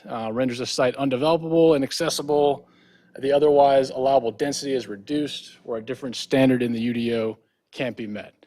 We're very intimately familiar with ensuring that we're not denying any reasonable use of the land, and so that's why that's there. Last month, we gave the example of we had this cluster of trees smack in the middle of the site, which would effectively render it undevelopable. And in that case, of course, staff would have to adjust the type or where the open space was oriented. In which case, they don't get exempted from still meeting the 10%, 20% standard. It just may be more with a planted buffers or things like that, but they still have to adhere to those That's correct, percentages. yes, sir. One other note I wanted to add is that since last month, a member of the public contacted me and noted that these 2 sections didn't really quite go far enough in addressing what can be removed. So we thought that she was right, and so we expanded on it a little bit and just clarifying that in addition to any invasive species, any other vegetation to be confirmed by the town arborist can be removed, like vines, poison ivy, et cetera. Just wanted making that clear. They would still meet the standard of a tree protection area because they have their certain dimensional maturity of trees requirements, but just making sure that it's very clear that things like that can be removed is why we added it. So I just want to mention that because that was a change since last month when you saw it. And that brings us back to the main debate that we ended on last month, which was really this half preserved option or the full preserved option. With the half preserved option being if you've got it on site, at least half of it has to be preservation type, and there's incentives in there to bring it all, so it's all in a preservation type. Whereas the full option is if you have it, if it's your regular commercial development, then that whole 10% of open space will be preservation type. And in the end, both of these do meet the comprehensive plan. They do really further its intent in making it a codified standard in the UDO. But when you look back at those policies and kind of the meaning behind them, especially all the public input back in 2023, the full preserved option does meet it more closely because more of that natural character is integrated into development, which was the main point.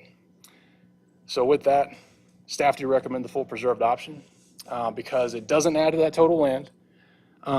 It does specify open space, so it more meaningfully integrates those into the site characteristics. And we're still in bounds with our statutory and case law precedent limits. That's really all I have for you.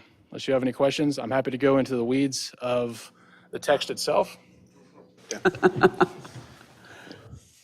So it is a recommendation of the staff to go with the full protection, the 100%. Yes, ma'am. Yeah. And I'll say, I appreciate your patience with us and explaining this to us as presented. I do agree. I think this, the full preserved sticks closer to everything we're trying to protect, while the 50% potentially could offer some options for amenities and things that would be great for certain sites. I feel like we would lose more than we would gain by having that option. So I do agree with your town recommendation as to the full preserved option. And I am definitely on board with the full protection. And I particularly like the fact that it holds folks' feet to the fire. If they are planning to develop land, they need to know the rules and they need to follow the rules. And there are punitive results that can be put in place if people were to violate that. And I appreciate the way that's written. And I also agree with taking out the poison ivy. I agree with the amendment. And that would include, I mean, we've listed some toxic other things, right? That there's a list that would cover not just poison ivy, but also other trees that we've determined to be toxic in nature.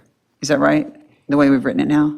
The definition of invasive species refers to this, it's a relatively long list that the NC State houses as far as invasive species goes, but Entire list in with your modified, okay. but there's amendment. quite a few things that are not in that list, so that's why that extra caveat is added, yeah. Yeah.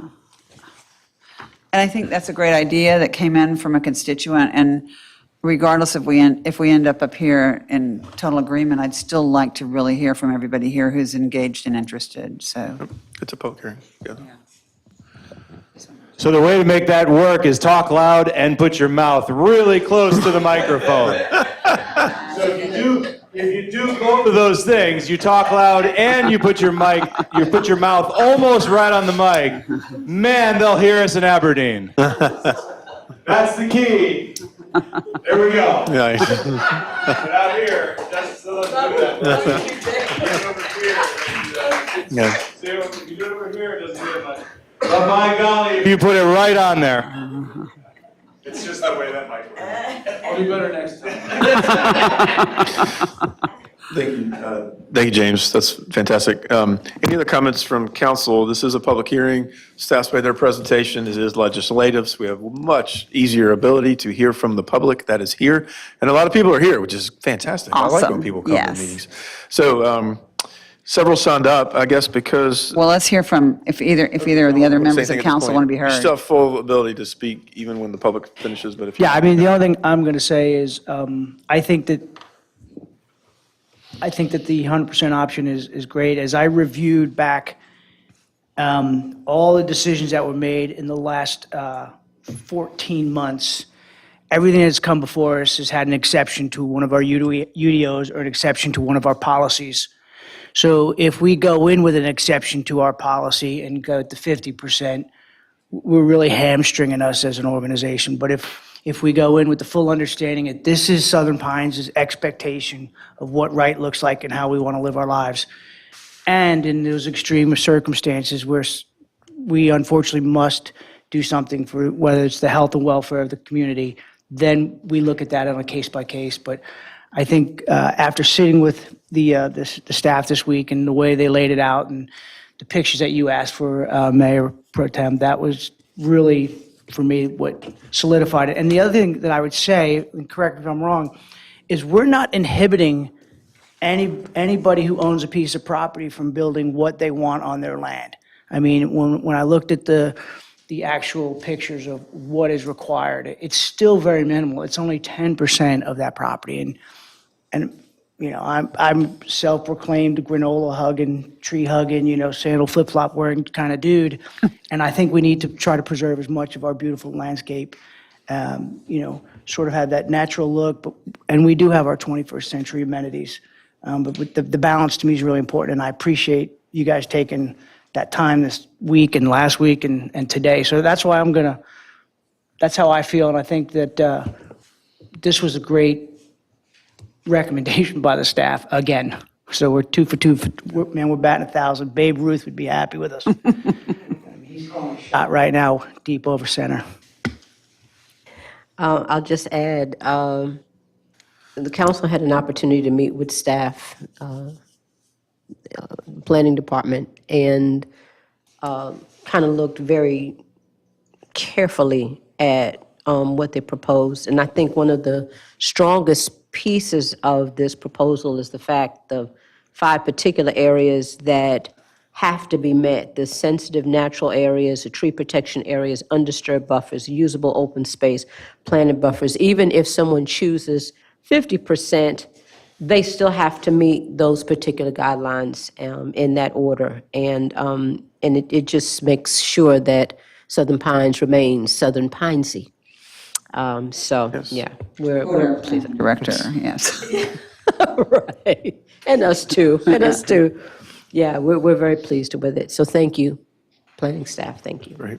Thank you, Deborah. Sue, I do not forget the folks who signed up for public comment for this one. I'll start with Karen Tissing. She wanted to speak on this issue. If you still do. If you've changed your mind, you don't have to, but Oh, we want to hear from you. yes, come on, everybody, come. I'm Karen Tusing, 210 Grove Road. I was the one who wrote to James about Smilax, because I've been fighting Smilax since I moved here. I dug up a piece larger than myself because it was growing halfway under my fence and in the right-of-way that is telephone lines. So I was questioning like undisturbed buffers. I really wasn't questioning 1 and 2, but undisturbed buffers, in my opinion, is like overgrown Smilax, which is highly aggressive. Could be poison ivy, but it could be a lot of grapevines, which grow and choke things. And another vine, I think it might be jessamine, but it grows everywhere and chokes out dogwood trees. I guess the person could always come up and say, hey, can I remove this and plant Chindo viburnum, because you can't see through a Chindo viburnum, or plant arborvitae.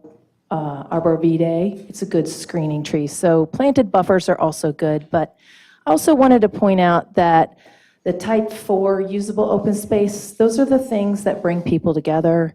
I'm lucky that my neighborhood happens to have a small little piece of land that Southern Pines left there, where we gather every year for a picnic, and everybody in the neighborhood goes there. But if a planned community didn't have those open spaces for people to gather, and I'm thinking of like the missing middle that the developers are pushing for townhouses. If the people in the townhouses don't have a little open space to gather, they're not going to maybe get to know one another. And I don't know. I think number 4 is an important thing too. So I just want to remind people that some of those things, like open space that's usable, is for people getting together. And you can't really do that in the middle of a Smilax thicket. So that's all I wanted to say. Thanks. Great job. Karen, Thank you. Yeah. Thank you, Karen. Thank you, Karen. Also on this point, Miriam Cunningham had signed up. Is she still here? What's that? She's still here. She's here, okay. She's still here. Would you like to come up? Are you good? Okay. All right. That's all I have on the list. So anybody else, please come forward. This is a public hearing, legislative.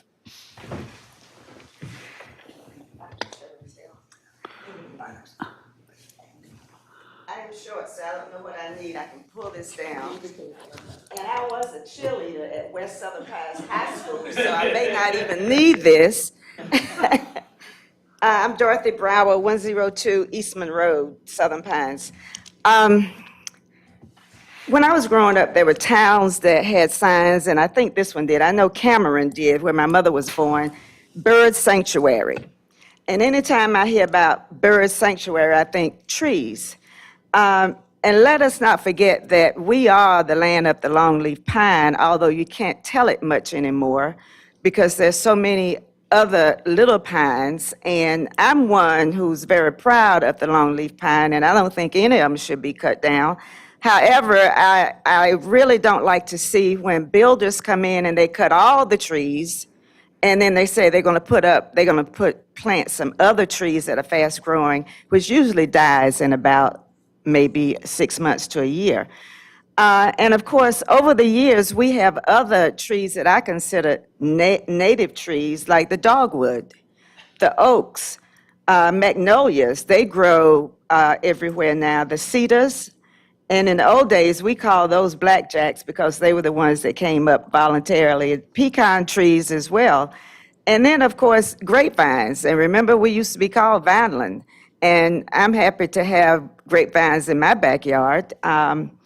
And thankfully, when my parents built the home that I live in now in 1972, and the local builder, Johnson Brothers of Southern Pines, only cut down the trees that needed to be cut down to build the house.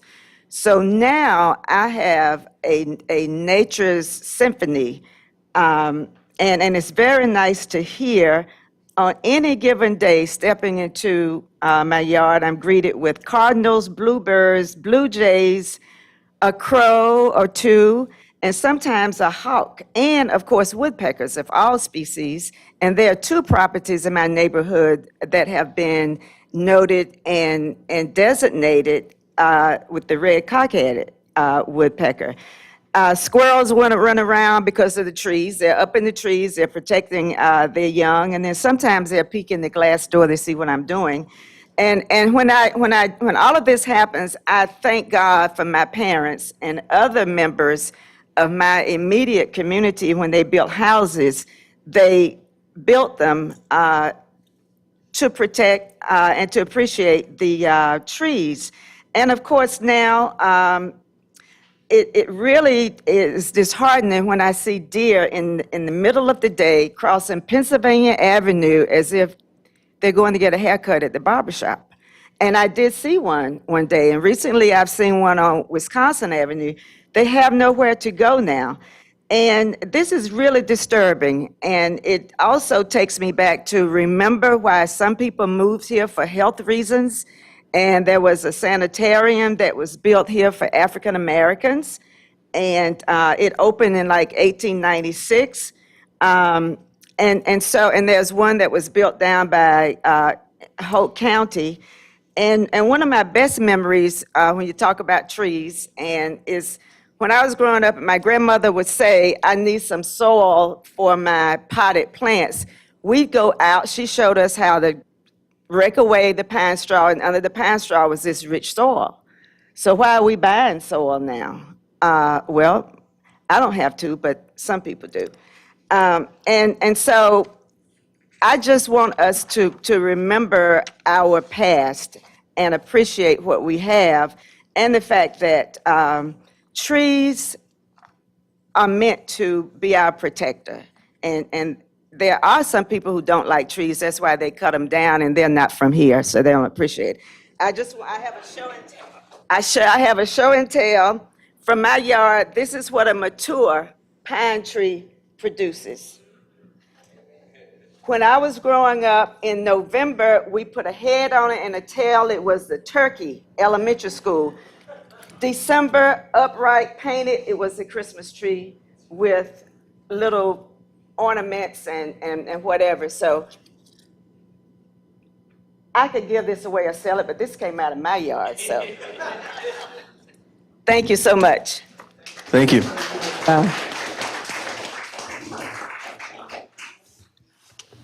Who else would like to speak? Yeah, come forward.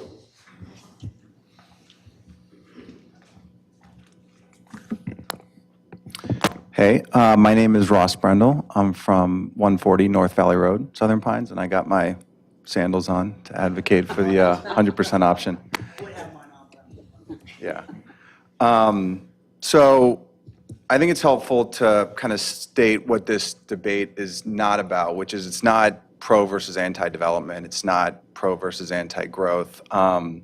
It's not a debate, as was said earlier, about the actual requirement for open space. It's really, in my mind, about common sense standards to preserve what makes this place worth living in the first place. There's been a couple comments about leaving room for parks and trails. And it, like, just my reading of this is that the 100% option does leave plenty of ample room for parks and trails by design because it's conditional. It only asks the developer to preserve existing natural areas to the extent that the site actually has them. On sites without mature stands, you can build all the recreation you want. And where mature stands do exist, the subsection that was highlighted earlier in both options requires the planner to relax the standard rather than make a site undevelopable or cut its density. So trails and all these other options are expressly allowed inside protected areas. It's not a choice between trees and trails. You can have both with the 100% option. The other, I think, critical point in this discussion is that it's really, and this has been highlighted earlier, it is really an asymmetric decision, meaning that one choice, in this case, the 100% option, has a clear higher upside with more limited downside. Some of the prior kind of debate about this, I think, rightly called out the State Senate Bill 382 and some of the reasoning around the staff and the comments around that the council can always choose to loosen a standard later, but tightening one later, as we talked about earlier, requires owner consent. So adopting 100% tonight keeps every option open for now and into the long-term future, which could mean keeping it. It could mean relaxing it to whatever percentage makes sense in the future. But restricting that to 50% tonight closes the door for, most likely closes the door for ever going higher. So this option, if you're uncertain, keeps a lot more future optionality on the table. And then one thing which just is important to me is just the natural aesthetic damage that some people have highlighted and some people are rightly concerned about. When you're replacing a 50, 80, 100-year-old tree with a 2-inch sapline. Personally, like some of the examples that were on the slides earlier, and just some of the examples you see driving around, like some of these mixed buffers are, in my opinion, just really ugly. Like the driving down Morganton Road and seeing kind of that poor excuse for a buffer on that big development where you've got like one tree every 10 feet and all those saplings. And even worse, if anyone uses the public kind of greenway that goes from Nicks Creek all the way to the reservoir, and you've seen how they've clear cut all the way to the Forest Creek portion of that trail for that housing development. It's like, it's not even a greenway anymore. They like cut all the way down to the edge of it, and there's like not even a buffer there. It's very inconsistent with this natural amenity that the town is ostensibly investing in. And so, I think to me, it's just a common sense standard, and it preserves a ton of optionality down the line without locking in something. So that's it. Thanks. Thank you.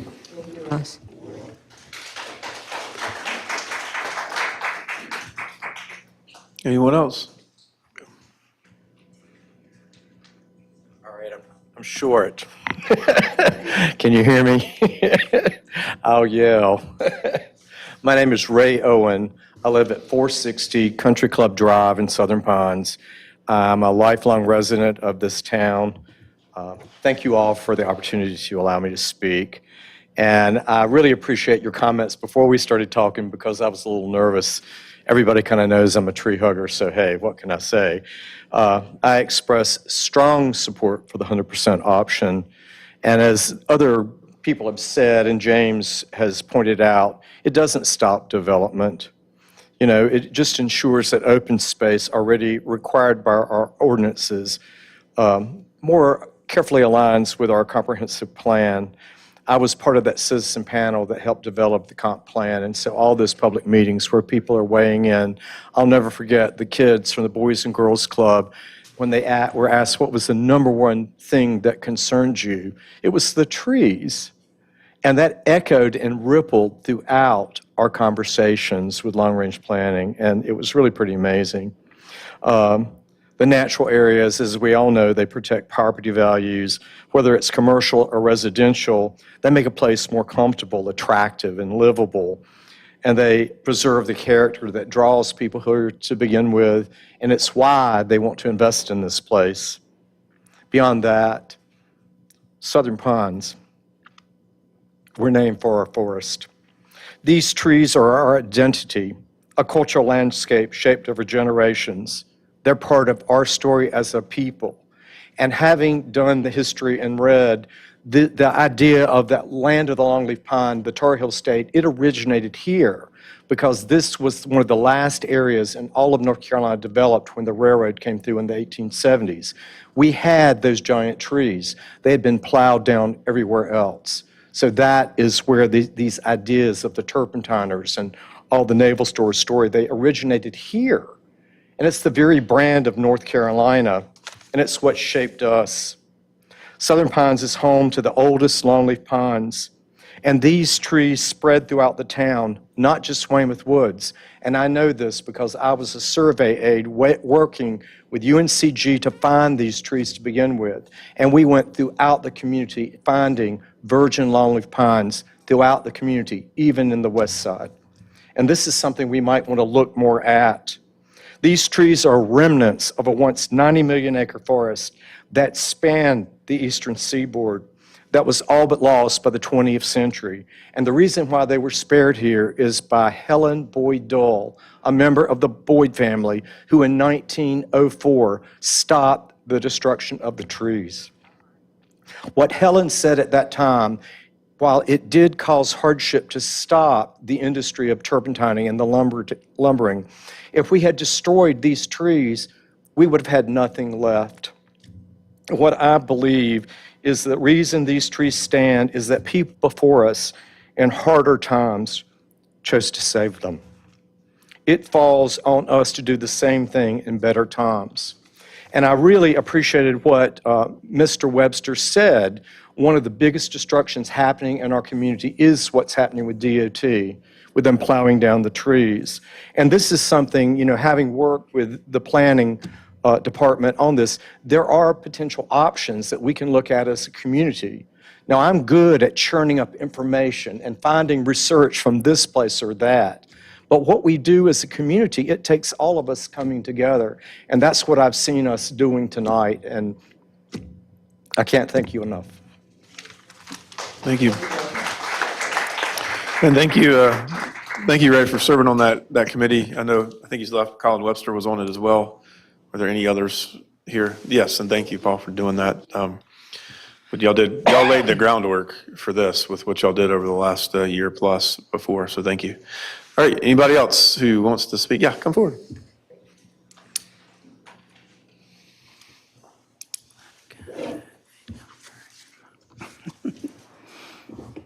I'm Keitha Horan. I'm on Crest Road, just up the street, Southern Pines. And I don't have any sort of dissent to say, but just to represent a different demographic. I'm an implant, came here because the military told me to move here, convinced my, at the time, boyfriend, now husband, to move here, and he said, we're never going back. So we stayed here, and it's just a fantastic place. And I love finding those giant pine cones. And it is so important to me and my family in our new home, our new forever home, to preserve this sort of thing. So I just wanted to throw in another demographic for the agreement. Great. Thank you. Thank you so much. All right. Any others? Again, it's a legislative public hearing, so anyone is welcome to speak. All right, and hearing none, I'll close the public hearing portion of this hearing. Any other final comments from staff or from the council before we proceed? Nope. I'm ready. Good. I would like to add that we're always looking for applicants for the planning board. There you go. Particularly for those who may live out in the ETJ who are interested in this kind of stuff. It's pretty fun. It's pretty cool. It's pretty interesting, and you get to work with a great team of planning staff. So we have a lot of people in the room, just letting you all know. But I think he has something far more technical. Thank you. Once again, the motions are a little strange. You'll notice because we have the two attachments on your second one, should you all choose the full preservation option, it is the second motion, which refers to the third attachment. We can walk that dog together. Yep. 2. That's the second half, so the first half, you can just go through. All right, so we're at number 5. I move that after considering the criteria for text amendments found in UDO 2.17.10, the town council finds that the proposed tax amendments are consistent with the comprehensive plan and are a reasonable way to implement the plan for the reasons set forth in the planning board's resolution. That was included as an attachment to the staff report 0A0226. And therefore, I move. Oh, stop it, we got to do that one.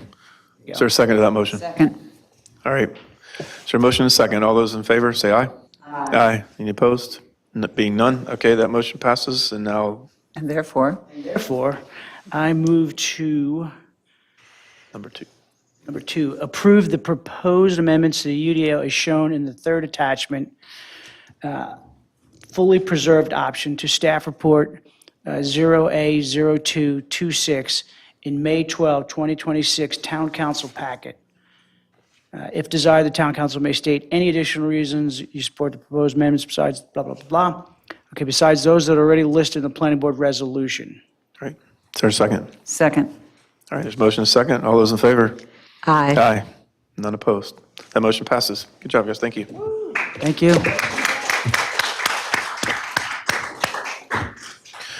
Make a All right. motion, we have a break. We will, let's see, I know we've got our next legislative hearing, and there's folks here. That clock says 7:39. Let's try to come back 6 minutes. 7:50? Oh, that clock? All right, we'll do 10 minutes, 7:50 on that clock, and then we'll start. This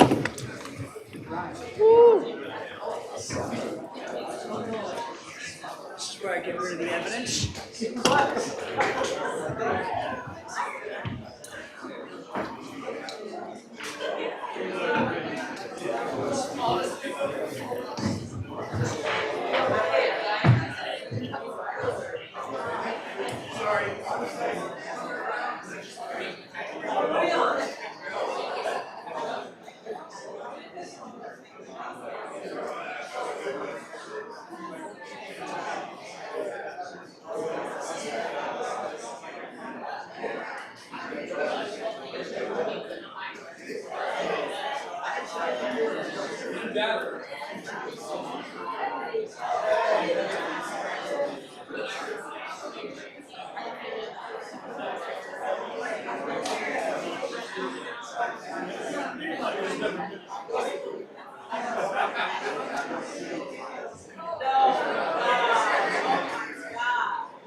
Yeah, I hadn't gotten a single email or comment about that.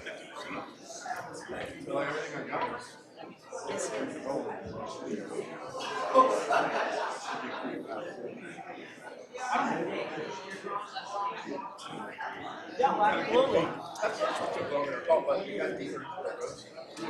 But I think it's your temperament, your approach, very welcoming. Very welcoming.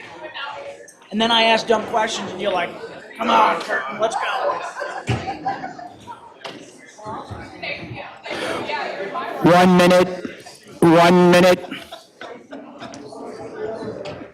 Yeah, the football coach give the minute warning. Minute warning.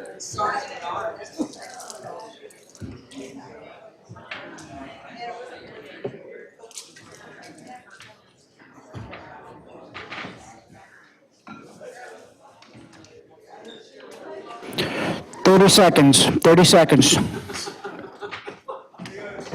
Time on target. 2 seconds. James knows.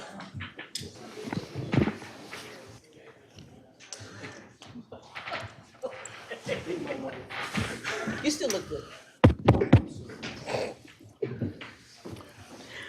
All right. I will call us back to order. Everybody's here. We will now move to item 6C on the agenda, the Wayner Road NC 22 file PD-01-26 with Planner Maddox is here to present to us. Thank you for the introduction. All right, doing this a little bit differently, just to try to tell the story and make this quick for you all, if you'll turn your attention to the screens when you're able. This is the current site. It's not much on it right now other than a lot of vegetation.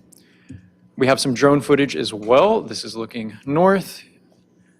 That's the subject site right in the middle. I don't have it outlined. We are right across from town's Fire Station 82.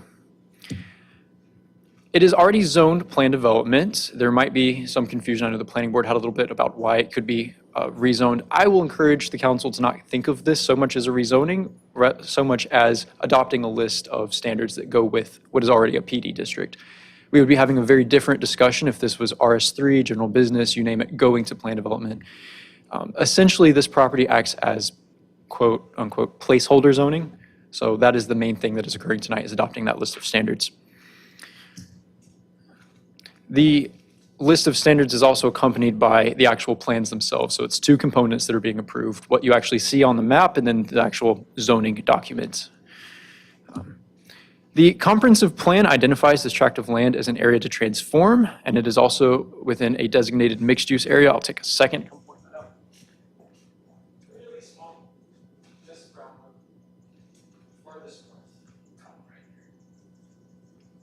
One of our many comprehensive plan designations.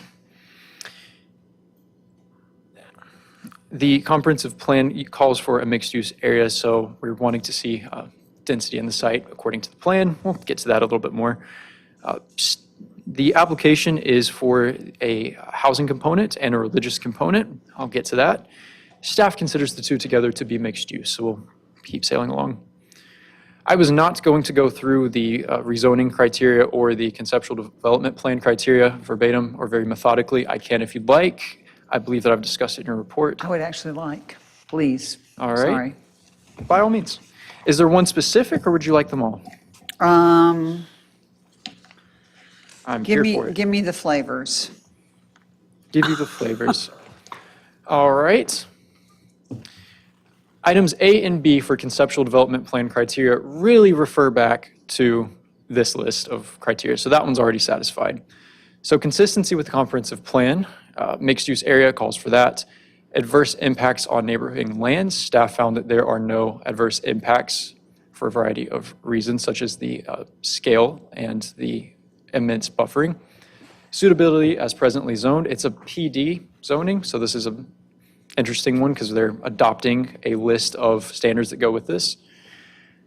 Health, safety, and welfare, the application is sent to a variety of outside agencies, one of which is the Department of Transportation, because this is a state road, Wayner Road that is. Public policy favors tree preservation. I don't need to tell you all that. There's certain policies for that. There's immense buffering on the plans that I have yet to display that is supported by that. Staff find no reason that the size of the tract could not reasonably accommodate a 6-lot subdivision and a religious institution. And then other factors and applicant representations. This is a plan development, so the applicant has the ability to request the zoning standards themselves. BJ often uses the term a la carte zoning. That is not what this is, where we can look at the documents and give you the height, the setbacks, and everything else, because that does not exist. Okay. Would I be permitted to keep going? And if there are Thanks. No, more questions? We're we'll- good, we're good. Yeah, Okay. but please stop me. All right, the crux of your decision really is coming down to the development standards and the CDP itself. That is shown here. That's a zoomed-in image. The standards are an attachment to your staff report, but to make things easier for you all, I can say that most of those standards are reflected on what you see here as far as buffering and other things go. The proposal is for a meeting house on the eastern half of the property, and then you'll see the 6-lot subdivision on the western half. There is direct driveway access being proposed with that subdivision. This was a long bit of discussion at previous points, but I will tell you right away that staff is happy with this layout. We do usually discourage direct driveway access and flag lots where we can. So for those listening, please do not try this at home. This is a very special case. Two things not pictured on here that are in that document are a request for architectural deviations. There's two. One is to orient the building south toward Wayner Road.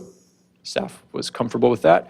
And then the other one had to do with the percentage of windows, a smaller one that staff was also comfortable with. The applicants did provide architectural renderings already, but there is no request to deviate from the brick standards or any of the larger ones, if you will, so staff was comfortable with those two deviations if the council is this evening. There is also a request for exemption from various standards of the highway corridor overlay. That is the overlay that is hatched right there. It controls the maximum amount of parking that can be on site and other things. Staff was comfortable with this deviation request that you all have to approve, of course. I can't grant it, due to the immense buffering and finding that the intention Repeat, I'm sorry, just repeat what you just said on the highway overlay. One of the intentions of the highway corridor overlay is to screen and buffer certain sites from the Right. highway. If you look at this plan, there is a proposed 100-foot buffer from NC 22. The building is shifted almost toward the center of the parcel, maybe center and south. And they do have a parking area on the north, seeing it, that would otherwise not be fully permitted in the highway corridor overlay. It limits the amount of area that can be parking. But since the only thing that you would be able to see likely from NC 22 is the driveway access, staff was comfortable saying, okay, the parking could go in its proposed location. What happens if we don't do that? Talk to me about that. If that If deviation ingress and is egress moves just off of the other road. solely off of the other road, Right. that is not something that I have discussed with fire and engineering at the TRC meeting that had to occur before this came to you all. It is a concept. I know that there were concerns I outlined in the report that can be resolved at later phases regarding the second parking area to the left of the church, dead ending. That measurement will eventually need to be verified. And that's also called out to determine if more access is needed. So I don't want to speak for my colleagues in other departments. So the orientation of the building is to be toward Wayner, right? Am I right? Correct. If you were standing at Right. the town's fire station, you would see the front of the church. And what they're trying to accomplish is ingress and egress off both 22 and Wayner. Correct.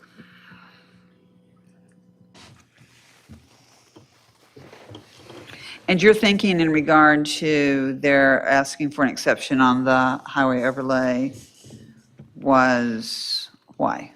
Why are we not following the rules on the highway? Voluntary immense amount of buffering that they have the choice of including or not, but they are asking for you to approve 100 feet of undisturbed buffer adjacent to NC 22.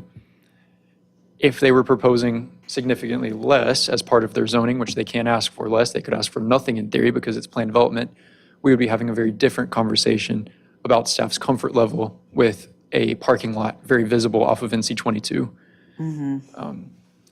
I also tried to examine the intent of having that overlay in the first place, which, Well, and not to mention just the traffic coming on and off of, turning on and off of 22. There's no proposal for a turn lane, an entry lane. What's it called? Help me. one in, one out. Well, just a get your speed up lane. I don't know what DOT calls that. It's a valid question. I may want to defer if any of this would be more appropriate at PDP phase, well, because we are fortunate to have drawings in front of you that are a bit more detailed than we usually get with many CDPs. Right. And 22 is getting no less busy. And There still would be TRC, right, where all the stuff about access and all would be hammered out, which typically, we don't typically have any of those answers at this level CDP, is that right? Typically not, may I? however, if we felt strongly about something, this would be the right level to give the message that we feel strongly about. We can suggest it. I don't know that we can implement anything that DOT wouldn't necessarily require them to do, per Right, se. as but- far as the ingress and egress in two different directions, Just or, note for your, oh, I'm so sorry. no, go ahead. For your consideration that a traffic impact analysis will be required at the PDP phase. That is a requirement for all PDPs that come through. Yeah, I understand that, and I just feel like that's kind of water over the dam by the time we said, yeah, no problem, an exception's fine. Take down the trees on the highway overlay. And this is a generous preservation with the 100-foot. I appreciate that, but it bothers me that there's no get up and go lane proposed. It bothers me that this, our opinion and whether or not we accept and offer an exception happens before a TIA. That's really bothersome to me. So the train has left the station again. Hate to repeat myself, but once that's done, it's done. And we've said, oh, sure, you can have an exception and cut down the overlay on 22 during where you're going to have so many cars coming in and out. I may be mistaken. I'm not seeing where we're granting anything exceptions that the development, the next phase with all the TRC is going to happen. So if this decision is waiving all those requirements, I don't see it. So if you could let me know how we're waiving requirements at the later phases.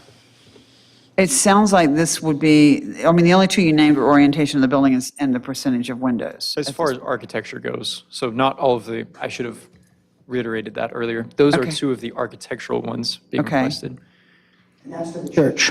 for the church, Okay, correct? thank you. I'm sorry, I didn't mean to jump in. No, that's great. The rest of that document lists what the buffers are supposed to be. It says that there will be direct driveway access from Wayner Road. It says what setbacks are, so forth, but not necessarily exemptions, just setting the standard. Or the two within architectural compliance, and then the third one would be the highway corridor overlay. And it does look like, I know at the top it's 100, but there at the bottom is well beyond a 100-foot buffer, if I'm reading that right. That appears so. So that's 22, right? And that's Wayner. Yeah. And they're talking about cutting out a chunk right here, right? Like right there, that'd be the driveway, but then that would all be saved based on that. He was overestimating from that. I've only got 2 or 3 How are you going to use that bars, though. microphone? Go ahead. I feel compelled to stand up and tell more of the story. Great. Story time with BJ.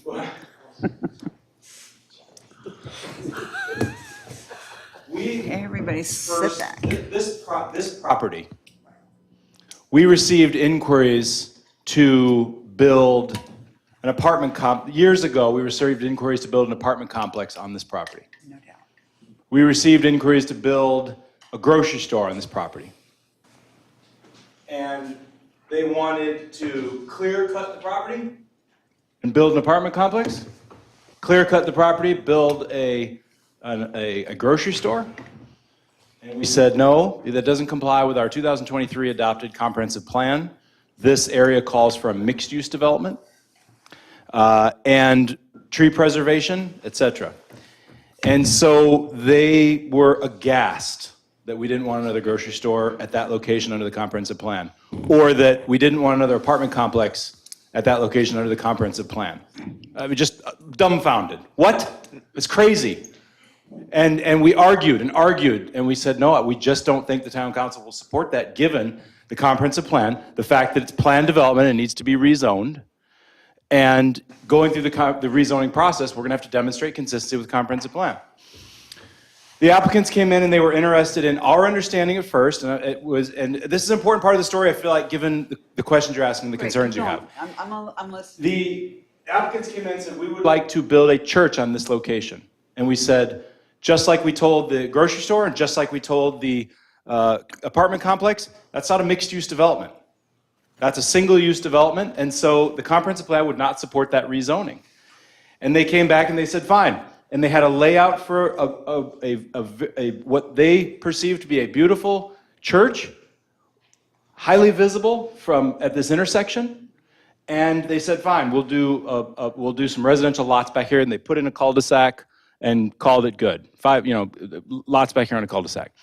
And from that point, we began to work together with the applicants to come to over the course of a year, to come to after many arm wrestling matches, after many considerations of preserving open space, after getting rid of the cul-de-sac, and as Mason talked about, granting direct access to these roads because for a limited number of lots, that cul-de-sac, whether it's public or private, was forever going to be difficult to maintain, either by the people that live here and have limited resources or by the public. Either way, it was going to be difficult. So given the traffic on this road, given the preferences, they had a neighborhood meeting where the people in the neighboring area said, we had an original design that was a mixed-use development with some commercial land uses in here. They had a neighborhood meeting, as they're supposed to do, and the neighbors said, that's not really, we don't have that in mind for this area. We'd like to see it more with a different pattern. And so we acquiesced and we said, you know what? All right, you've held your neighborhood meeting. Thank you for following the process. We appreciate that. We had multiple layouts for the church. The church was more visible from the Highway 22. The church was more visible overall. And we basically said, it doesn't matter if you're a church or a grocery store, an apartment complex, or whatever else is used there. What's consistent with the comp is that nobody really wants to see it. We want to drive by and we want to see trees. Just like across the street right now, the Humane Society is under construction and nobody even knows it's there because it's behind trees. And so that vibe, as we work our way on Highway 22, is what we're going for. They didn't love that. They acquiesced on leaving these buffers. I think we've all come together and seen. And so what you have here this evening, even through Planning Board, when we were at Planning Board, there were some of these things being added. In other words, they wanted no trees through here so you could see the front of this building. And we said, and the Planning Board said, well, we really still want to see these trees retained. And they said, can we clear underneath the trees so that you can see through past the trunks and see the front of the church? And the agreement was, yeah, that would be great, no problem. So they're going to keep the trees, but here they can clear some and they can clear the undergrowth. I say this because staff struggles with something. Right. If we get up and we tell a year's worth of story, sometimes it's a lot because it's a whole year of data points of they wanted this, but we wanted this, we wanted under the comp plan. It's not what planners want. We're not looking down our nose at stuff. We're just saying, here's what the comprehensive plan adopted by the community calls for when you're rezoning. So we get up and we try to give a summary of that. But in giving a summary, it's almost like this is what they came to us with. And I can tell you right now, if they went back to square one and said, what would we like to do? It wouldn't be this. It wouldn't even be close to this. This is the 11th version of what we've seen. And so sitting over there, I feel like all of your questions, we want to answer them. And at a rezoning, you're absolutely right. We've had that issue come up where somebody says, oh, don't worry about that. We'll figure it out at PDP. Right. By the time you get to PDP, they say, well, it's approved in the zoning. And you're like, which one is it going to be? Which is the right point to do it? Mm-hmm. This is one where for a religious institution land use and for a 6-lot subdivision, this land use will have to do a traffic impact analysis at PDP. The recommendations of that traffic impact analysis will go to NCDOT, and they, if those recommendations include a deceleration lane, an acceleration lane, any other improvements here, they will have to do those, and that will be taken care of at PDP. This is not a really, really big, multi-year phased out type of plan development where, like Morgan Park North, Morgan Park South, Knollwood, Carroll Pines, et cetera. So that's how that one works. We struggled with this issue and wrote a text amendment many years ago about, is a TIA need to be done at CDP or does it need to be done at PDP? And we determined PDP because, and I love that I'm throwing these acronyms and I don't think I'm losing anybody, right? CDP, PDP, yeah, CDP is the zoning, we're good. So the CDP, the problem is for an engineer to write a traffic impact analysis, they have to be able to do a trip generation. And at CDP, when it's zoning and you're applying land use categories for bigger developments, they don't know what those uses are going to specifically be yet. So they can't trip generate. The TIA is not very good. You need to do it again at PDP when you have land uses. This plan development's a little bit different because remember, they had to do a plan development because it was zone plan development and they had to do a CDP. So we sort of made them do this process by what it was already zoned. And because this one's unique, do you remember the New York Place CDP downtown? That one was a little bit unique because remember we kept talking about how they're doing a plan development, Yes. but it's more like a conditional zoning district. Yes. This is one where because of the use, they probably could run a TIA, right? But they're going to have to do that later anyways before they can get a site plan approval. So this is going to go to PDP for probably this phase. These two are going to come in as two separate phases to do the residential, to do the church. When it comes in, they will not be able to get a site plan approved without including whatever improvements are required under that TIA. They cannot get through that process without doing the TIA, and this is not a big 20-year build-out type of project. So that's why staff looks at it and says, okay, that's reasonable. Now, you don't have to go along with that, obviously, but that's more to the story behind how we get through some of these issues with a project like this, and staff agrees completely. NC 22, Wayner Road, all of the state roads around here are getting busier all the time because it's a popular place, because we're doing such a darn good job of keeping it beautiful. So look, if I buy this lot, Yeah. where do I go? What's my ingress? Yeah, that right there is the driveway. Right. That's the driveway, that's the driveway, that's the driveway, and then the driveway to get into this one is right here. And by keeping these as individual driveways, the traffic impact is far less than putting it all in one big cul-de-sac up into the middle. So what's wrong with, what's up here? To the north of the subject property there is a veterinarian's office up there. There is, thank you. Yeah, there is, do you have just an aerial photo of the subject property? This is the land use right here. So the buffers on the north side are to buffer these commercial uses. The church obviously would be right about here. And those residential lots are back here. And if you go back to the site plan, the beautiful thing about this was they agreed to retain existing trees in these buffer areas as well. Yeah, and that's very unusual for a subdivision layout at a plan development. Can we do ingress egress here, go out that way, and be able to line up all the people leaving church there, so they're not, is that possible? Is there a reason that's not possible? Because the ingress egress to the church for the AM peak and PM peak really needs to come and go on a highway, a facility built for that. Well, it would, it would come out to Maynard. Out to Wayner Road.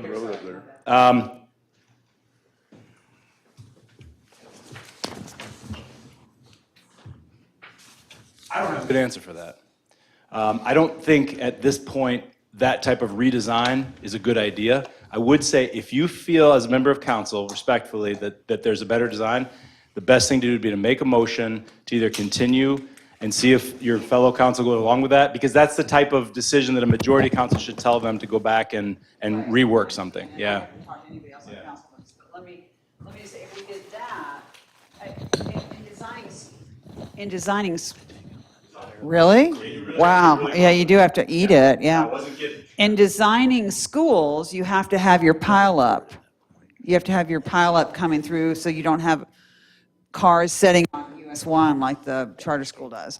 So does it not make sense to come out, to make your ingress egress here and be able to come down there and ease out, and you're also going to be able to ease out there. So if I was leaving church and I was going to turn left, I'd come out here. If I was leaving church and I had to go right, I would go there. That doesn't go anywhere. That goes back into a neighborhood that doesn't have an out. Like if you're talking about turning So right out that way. this right here doesn't go anywhere? There's a neighborhood back there behind the fire station, but it doesn't connect to anything. It's just a neighborhood. The other thing is that schools have pickup and drop off, so they have minimal parking, whereas this has a very large amount of parking, and so people can come in. Again, the TIA may require a decel lane for southbound traffic. It may require a turning lane. That's speculative. I don't know that, the results of that. But if that's what's required to mitigate according to engineering standards for traffic, that's what would be done. And then they come in and they park, and so there isn't the same queuing for AM and PM pickup and drop off that there would be for Right, school, but there's yeah. queuing after church.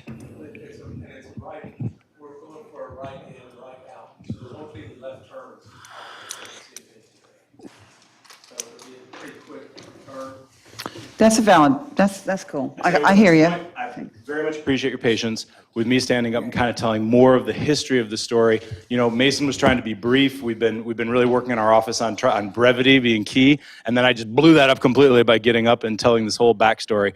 I'm going to sit down though because the But applicant we always love story time with BJ. That's good. the applicant and their technical representatives can still speak to some of the technical questions you have. So I'm just going to extract myself. Thank you. For what you said, BJ, thank you. Thank you. Literally going to say that your report is so much shorter than the planning board's for the reason of us working together with constructive dialogue over the past year, really ramping up in November. So thank you, BJ. I had to insert story time in there. And I might even add, we're gonna, what is it, walk this dog together and figure it out? There it is. I know, a curtainism. So we have one flag lot with the current plan. Two flag lots. I got that. Oh, okay. Last thing I was going to say on that note is I know it's a church. I'm not delivering a sermon, but really, please try to focus on the good here with that 100-foot buffer. There are some things that could be more intense, that could be done differently. This is our comfort level as far as planning goes, the meet in the middle, if you will, with the applicants. So, and because, thank you, BJ, for bringing up the neighborhood meeting occurred, the planning board recommended approval of this plan after modification, and so we do as well, subject. I'm interested in how many people were present at the neighborhood meeting, but that's probably a question I should ask the applicant. Absolutely. I will mention that Kevin Lindsay is here, the engineer who's local. We also have Mike McLeod, the church's architect, Tom Van Camp, legal representation, and then, of course, stake president Smith. All joined today to answer your questions, so. Lovely. Can I ask you just a quick question? And I'm assuming one of you guys will bring it up. Is this a congregation that's growing and moving into this facility, number one? And the reason you're putting 6 houses is because it's got to be mixed use. And so my takeaway was, what a great opportunity to put family homes in there. Am I not accurately assessing the situation, or am I reading into it too much? And it has no bearing. I'm just trying to get, since BJ was up here getting story time, I figured you guys could flesh out that last little bit and help me out. Appreciate you, sir. So I'm the architect, Mike McLeod. I'm also a member of the church. So this land is actually being donated by a member of the church for the church to be built. And what the church doesn't need, she's going to be able to develop with these houses. They're not for church members. Anybody can buy these houses. It's not related to the church at all. Now, let's see, what was the original question you asked? You answered it. I just Okay. wanted to know, this was obviously your church and it's growing, and Yes. now this Okay, is a yes. much bigger. The and- growing part, the church is designed so that it can house several congregations at once. And the church feels like it's a threshold of about 250 people. When it gets that size, it needs to be separated into separate groups, separate congregations, so that it's small enough that everyone can get to know each other and they can all have callings in the church Yes, sir. and work in the church together. So it's designed actually for up to 4 congregations. They won't have that many to start with. But so what happens is you have one congregation comes in and parks. They have their meeting. They start in the chapel. And then when they move out of the chapel into the classrooms, the next congregation has come up in the parking lot and they park, they move to the chapel. So at any one time, the parking lot needs to be twice the size it would normally be for just one congregation. And then periodically, they'll have a meeting where they'll invite other congregations, and that's when they have a larger meeting, and that's what dictates the number of spaces that we need for the meeting. But typically, since it is a church, you don't have traffic throughout the week. It's limited to Sundays, coming and going, and then Like a Wednesday or whenever you're having right. youth services. Well, and what they will have during the week is they have a seminary group that meets in the morning before school. This is your high school students. And they have like a Bible study. And they meet and then they go to school. And you could have 2 or 3 of these, and I would expect in each one, the stake president could probably speak better than me, but you might have 12 or 14, 15 people, students. And so that'd be the number of cars in the mornings. They're gone before 8 o'clock, you know. And then on a couple of nights during the week, you'd have some youth activities. And typically, I would say you would probably have no more than about, if you had 50 or 60 people at one of those, that's probably about what you'd expect. I mean, you could be larger, but that's my experience of what you might have on a weeknight. So and there's no daycare, there's nothing like that. So no one else will be using the building during the week. Any other questions that I would can answer? expect- Okay. That's awesome. I don't know, Bible study too, maybe choir rehearsal or something. Right. I hope so. Yeah, But absolutely. I do want to make this comment too. Okay. Any church that's willing to have that much buffer in front of the church, when anybody who knows church understands it's there to be seen, and you would be willing to have that much in front of you, I commend you. And I'm so grateful that with the planning department, you were able to work that out so that the church could still be seen from the road and not torn down, but I think trees I think it's still. fine to look through the trees to see it, and that's all we Amen. wanted to do. Yeah. Amen. Thank you. Okay. Are they longleaf trees? I'm just, I'm sorry. Whatever trees are, they're fantastic. I was just All right. taking a jab at our teammates. Yes, sir. Oh, I'm sorry. There's. You have a question? Yes, I do, and I'm finally got the microphone to go on. Neighborhood meeting, how many people showed up? You remember? It's in the application, I think it's between 6 and 8, something like that. How many people were invited? Have we invited everybody? By everybody, give me a number. It's all the adjacent property owners, and I think there were, List of who we invited is in the application. yeah, We have to invite everybody who lives within a certain distance of the property. Right. So I think, I don't know, what is that 20? I don't know what's on off the top of my head. And your method of invitation was a written addressed envelope, is that right? Okay. I'm almost afraid to 7 ask. people attended the meeting, right? What possible concerns do you think, Councilwoman Peterson, the neighbors may have? with No, the I think we've had development? thanks for asking. I think in the past, there's been major, there've been presentations of major projects where they say we've had a neighborhood meeting and 3 people were there, and they presented that as, and I also think there've been, the notification is not always particularly well done, and there's no requirement that anybody from the town or otherwise, anybody from the town or affiliated with the town be there to sort of verify that that's happened. And that's bothersome to me, but In this case, as Kevin indicated, y'all met all the standards, you sent out the invitations. You can't make people come, but the people that came. I agree with that. I mean, we had a very spirited group there. You want to take the mic, so if people are listening from home? Mason, were you done? Yes. I'm Kevin Lindsay. I'm an engineer with Crawford Design Company, and I live in the area, 130 Evergreen Court, and it says Pinehurst, but it's actually Southern Pines. And, Mason went over the project well. If you could go back to I know you're looking for something. We're trying to find all your neighborhood meeting records. There's the sign-in sheet from the neighborhood meeting. There you go. Uh-huh. And then there's, next to that, I think there's a list of who we sent the invitations to. Yeah. We are asked on a regular basis to make packets shorter, so a lot of this I material know. doesn't make its way into the packet. I know. Because it's available for if we need to, like this.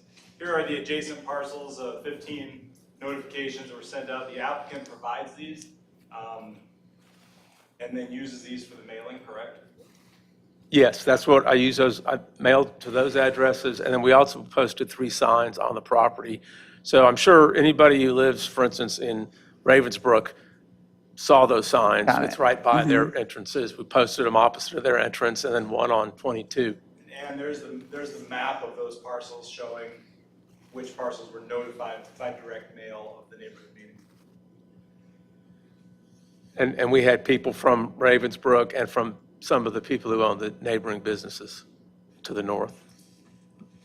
Or they had some of the property owners that weren't residential. But on the So almost 50%. We're saying 7 to 15, if you want me to do math. We're in the high 40s. That's pretty good turnout, right? Mathematically, I mean, that's Hall of Fame numbers if you're playing baseball. BJ, if you could put it on the site plan.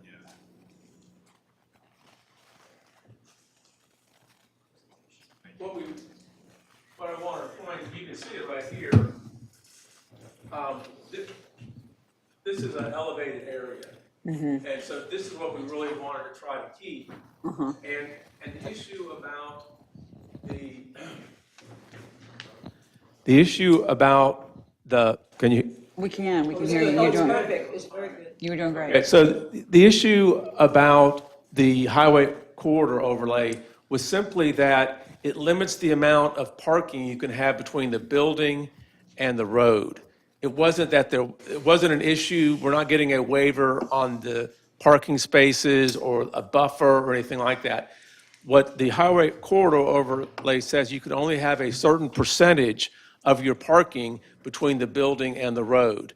And in this case, to do it, so what we could have done, we could have put the building closer to the road and had, I can't remember the exact number, but it was a small number, around 20 spaces or something like that, that we could have in front of the building. But we could have then put the parking there, we could have had our buffer, a little bit of parking, and then the building much closer to the road. But to do that, we would have had to have taken out this knoll. So because of this being here, if you really want to use the whole property, you would cut all this down and move this hill here, and you can't see them, but I think it's about 15 feet between this hill and the finished floor of the church. So that with, 50, 60-foot pine trees on top of it is really you won't see the church except for when you turn down Wayner Road. And then on this, it's a right in and a right out, and as has been said, if DOT tells us that we have to put a right turn lane, I think that we'll do that. I don't think they'll put an acceleration, coming out. I think that would not be sound. They would not want us to do that because that would create more problems than it would solve. So, And the church was happy with the residential. The owner's happy with the residential. I think most developers would tell you they'd like to about double the amount of houses that they would put in there. So I think everybody's, I think we're happy with that. And that's that. I think unless you have questions of me, and I'd be glad to answer any questions you have. But it has been a process to come up with this. So we're excited to move forward with it with your blessing. Thank you, Kevin. I don't have any questions. I just appreciate y'all working with staff. Getting this to where it is, I think does align with what we're trying to go with this parcel in that area. I mean, I think it's a good plan. I'm excited for you guys moving forward. Any other questions from council for the applicant or for staff?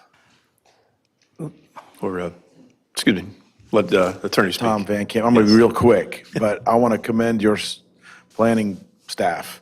They know what they're doing. They're reasonable. They work together with you. It's not like you run into a brick wall. That's all I want to say. Thank you, Mr. Van Camp. Agree. Yes.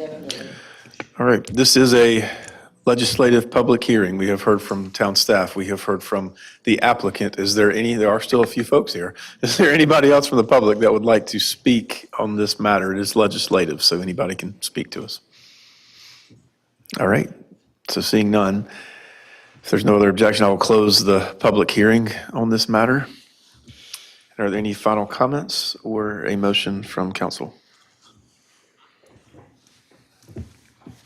For my sanity, can we review the bidding on what we're pushing forward? Just in a quick, short, the 2 or 3 items that you're pushing forward. So we're all tracking like a blue tick hound in the deep, dark south. Could you make that larger? Yes, please. 12 of 12. Thank you, sir, I appreciate it. You would be approving. Got it. This plan, as drawn, all the green, the dark green being undisturbed buffer, that light green being replanted buffer. 6 lots on the western part, each with 2 flag lots, each with direct driveway access. Exemption from the 2 architectural requirements. One would have the building face NC 22. They're requesting that it faces Wayner Road.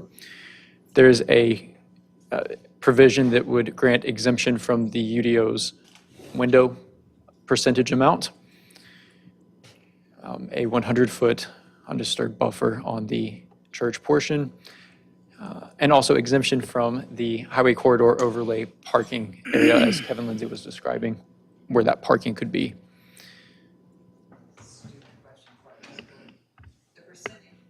The proposal for the exception on the percentage of windows applies only to the church? Only to the church.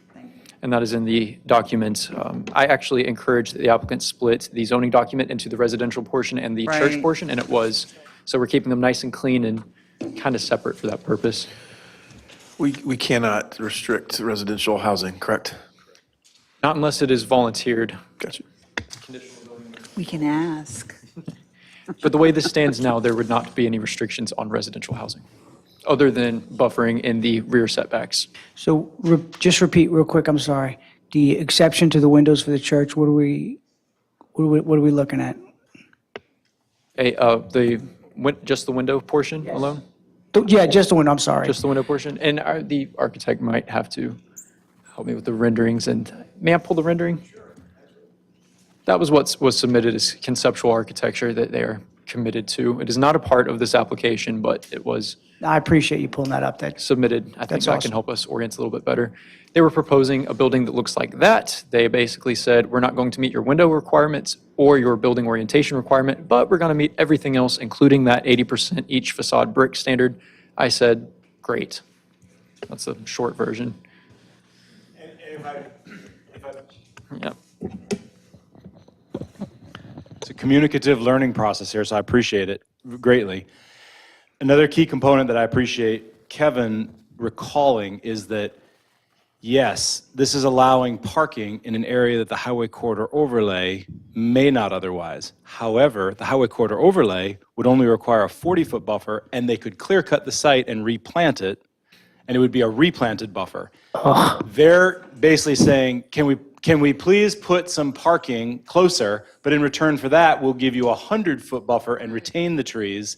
And so we won't even see the parking. It's just because of the way the site lays and so this is where we look at it, we go, yeah, that's not just you trying to get out of following our ordinance. That's actually just incorporating a better site design, given the way the site lays, the way the site is accessed, the land use, the needs for parking, et cetera. And that's what we try to do. Correct. It's a quid pro quo. Staff doesn't view this as losing anything. All right. We really want, so, yeah. And last thing, this meets our newly voted on open space design ordinance. Well, permit choice applies from the moment of completeness, so It appears to. it would appear to. Yeah, that's what I was driving at. So, it's a win-win. Setting a good example for the new era. Important, right? All right. Yeah, I'm good, yeah. All right. Thank you very much. I appreciate it.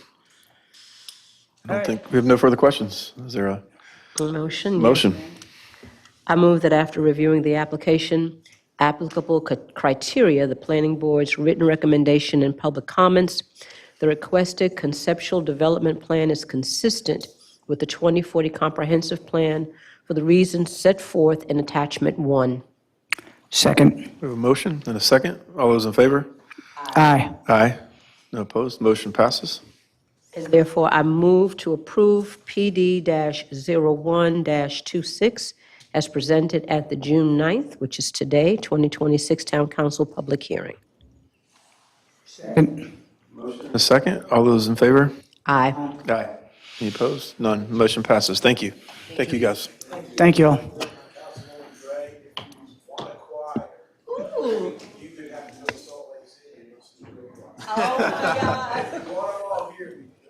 I love it. I love it. God bless. Yes, thank you, guys. Mr. Van Camp, have you been to Salt Lake City to hear that choir? I have too. I sat there and cried. It was amazing. Yeah. Incredible. Nice. Have a great night. Yes. Thank you.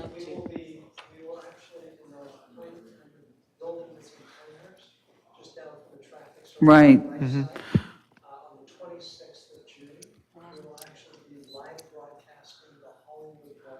Oh, wow. Wow. My. Very cool. Whoa. Oh, my goodness.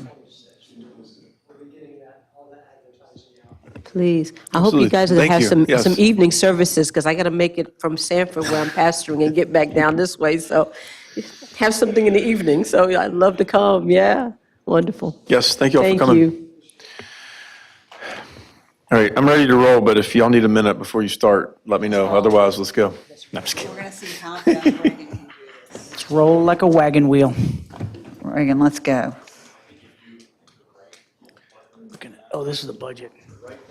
Right. This is the next hearing. Buckle up, people. All right, let me introduce you. We are to item 6D, but the budget, this is like really huge and important, and Tess is very interested in what is about to happen. So Reagan will present the second time our public budget hearing. Thank you. Thank you. All right, you've seen this. As I have done in past years, I've narrowed down the number of slides. I will point out where there may be just a couple of changes from last month. This one is still the same. We'll continue with our services and staff, debt service, capital projects, and the fund balance.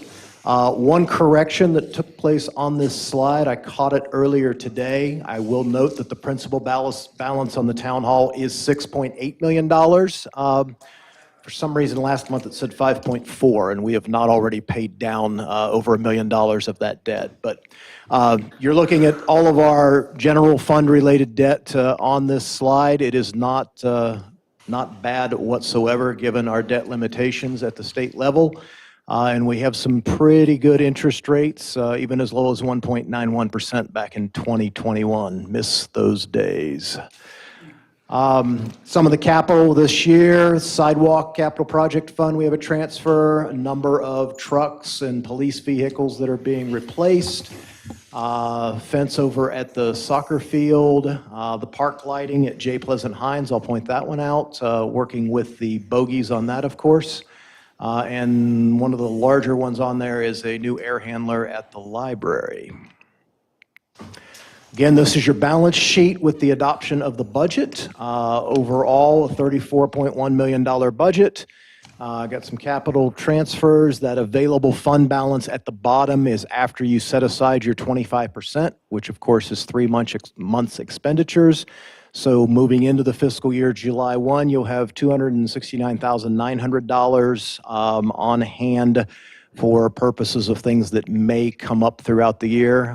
I say come up, sometimes those are emergency breaks or things, but sometimes they're just opportunities that come along and you want to be able to match a grant or something of that nature. So you do have that available to you.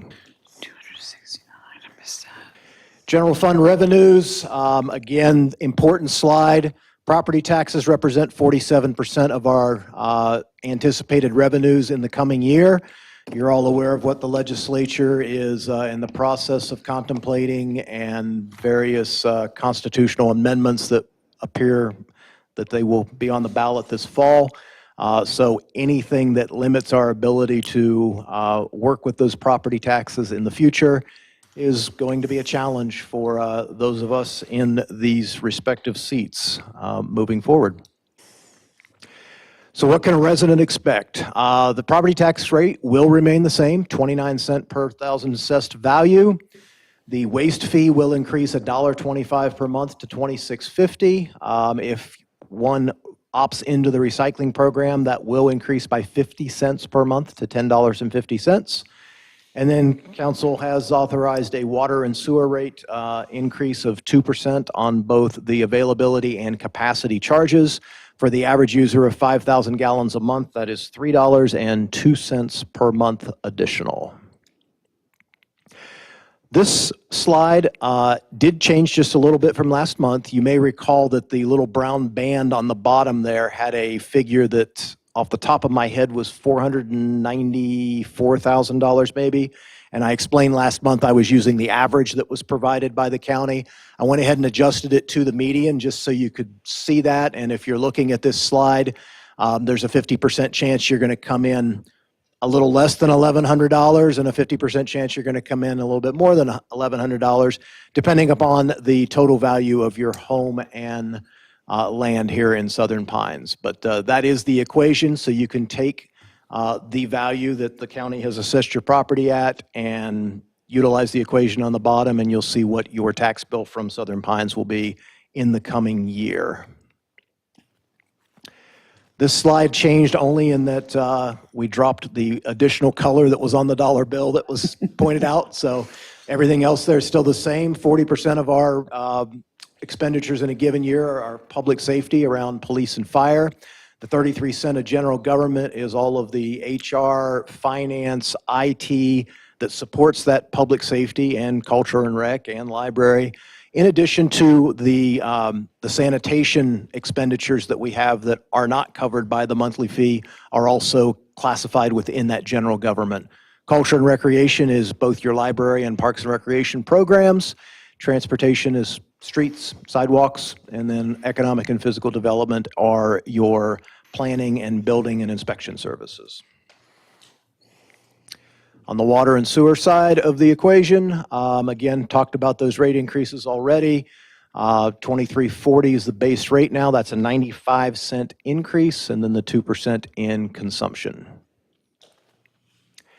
Municipal Service District. This is actually a slide that these next two slides changed a little bit from last month. This is an interesting one. So your municipal service district, you may recall I had sent out to you that the county updated the value and it changed our expenditures. But what you'll see here, and I'm not quite sure what the date on these drone pics are, but the only change that brought about the $42 million in additional value are these two buildings here, which is your Whataburger and your Starbucks. And again, This value only addresses where those would have been around January 1 of this year. So they have both completed or moved forward quite a bit from January 1, which is another way of saying I expect this value to increase again next year, even if nothing else were to build in Morgan and Park South, because these are completed projects. This is the big one, the Overlook. This obviously was not in this state on January 1. So again, I expect this number is larger as I stand here today than what will be taxed in this particular year. But this Overlook Apartments and these two structures only changes in the district from 25 to 26. Most all of the $42 million, or at least well over 30 million of it, is in this Overlook Apartment project. So, Are people now present in the Overlook Apartments? do you know what the I believe so, yes. We've got some COAs. Okay. Yeah, And that's what we're going with, is lights on at night? lights on at night. The other day, I drove with the assistant town manager. Some of those are still under construction, but I think Yes, one they of them- are, but I believe one there's was a open. CO for one of the buildings. And the light was on, and the car's out front, but yeah. $42 million increase in value did. You'll recall we have an MSD there that is a separate tax rate. It covers the principal and interest on the Parkway loan that was on the earlier slide. Tax rate last month when I stood here, this slide said 52 cents. You'll recall that we looked at the future estimate for repaving the Parkway. When that time comes, the decision was made to go ahead and start putting some money away toward that eventual day. Therefore, it's a 55-cent tax rate that is being proposed, that Tess has written into the budget, and that is part of your motion under the action items this evening. So the change on this slide is just from the 52 to the 55, which decreases the tax rate 25 cents from what is currently an 80-cent tax rate over there. And with that, that is my abbreviated slideshow this evening. I'm sorry. Happy to take any questions or turn it back over to you to open up for any public comment. Would you care for a compliment? Always open to those. I really think that you've done a great job presenting it, but I think Tess has done an amazing job too. Just being on it and being adaptable, both of you.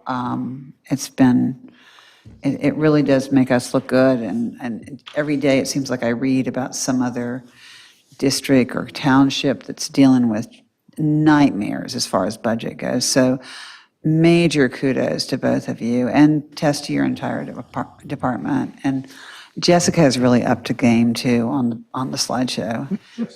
Thank goodness. Very much a team effort, and it's a year-round process. So. No, I think it's amazing. I think it's really hard stuff, and Tess just sat here and listened to 3 hours of meeting before we got to do this for her, so she also gets a patience award. But anyway, thank you. Yeah, thank you sincerely. That's great. Also, I would like to put just one out there for the council. We have $270,000-ish and I would like to make two very minor suggestions. In the new town hall, where I went to pick up my packet, and also to say hi to the people who will be collecting my water bill and make sure they still had dog biscuits when I walk in there with my 2 golden retrievers. The people are now, and we're going with what the building had, I think. As I walk in, they are dealing with about, it looks like 12 to 14 inches of space. They have both come off a full desk, and they are here. They're really cramped. And I wonder if there's a way to architecturally, logistically, make that a larger working slab for them. From having taught school for many years with a full desk, I would have gone mad with just a 14-inch slab, which is what they have. And I'd love to, I mean, a lot of you have beautiful new furniture, and they're really cramped. Couple of thoughts on that. Talk to me. One, all of the staff that you're seeing at that front desk also have desks off in the Right. other room, so there's more workspace there if they're working projects or different things. Right. That But- counter was initially put in, and again, it's one of those types of things that there are a number of little things in the building that we're going to get in there, work for 6 months Right, and see and what's see what needs working, to what happen. isn't. But that counter, because I'm with you, the first time I went in and looked at it, I thought, looks really short. It is.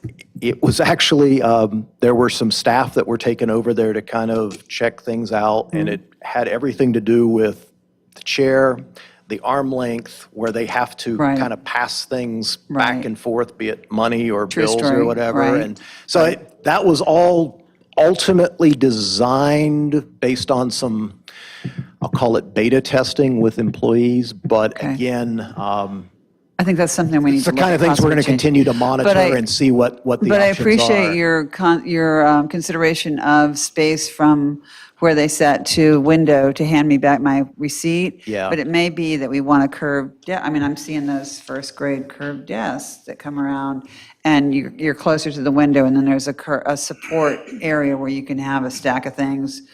I don't know that, the water bill folks particularly, well, and Carrie's moving in and out of that front desk, and they were both there in place doing their thing, and I thought, this looks really tight and really hard.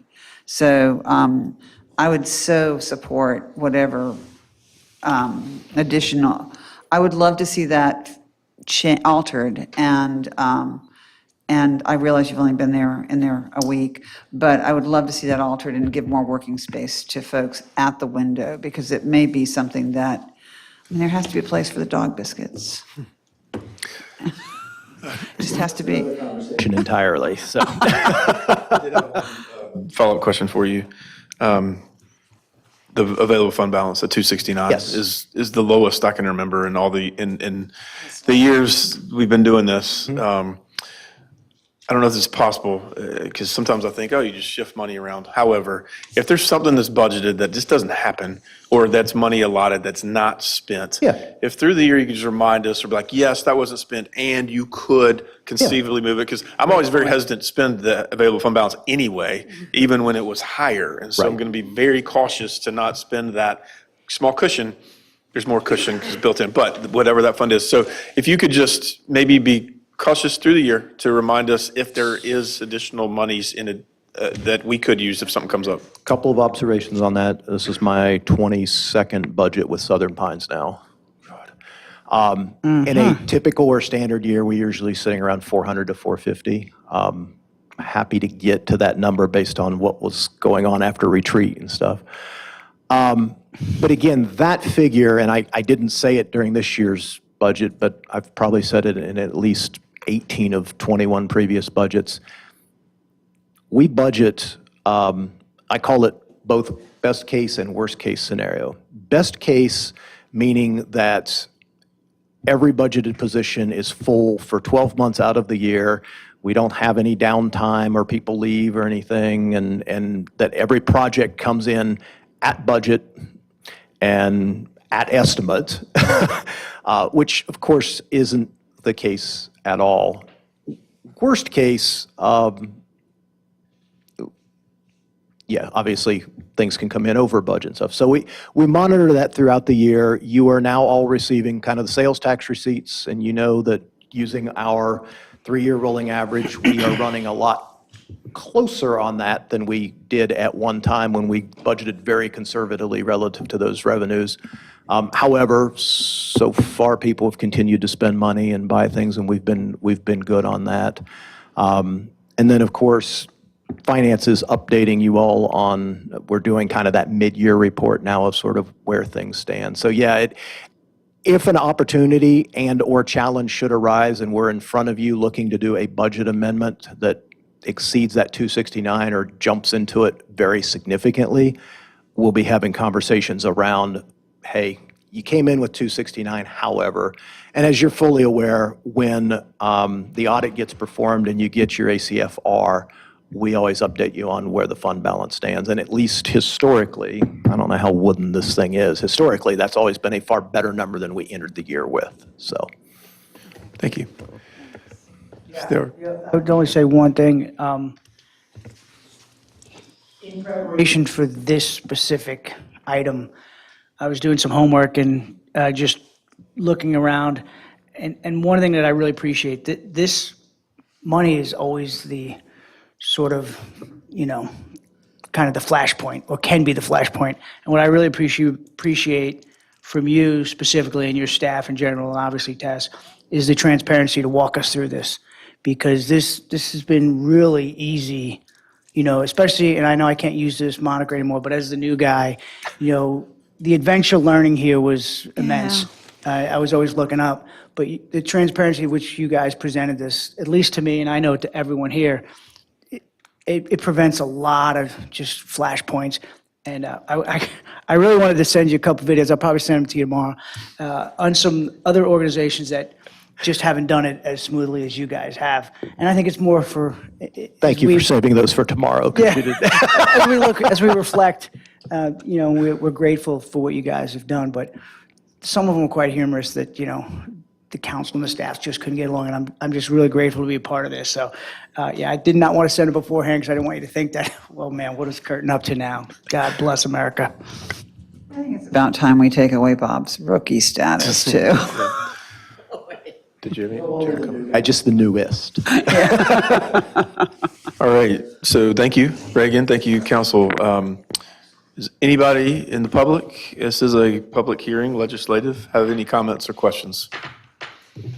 All right, seeing none now, I think we actually do the vote in motion and 7 for this, correct? Or do we actually vote on this 6D? The motion is 7.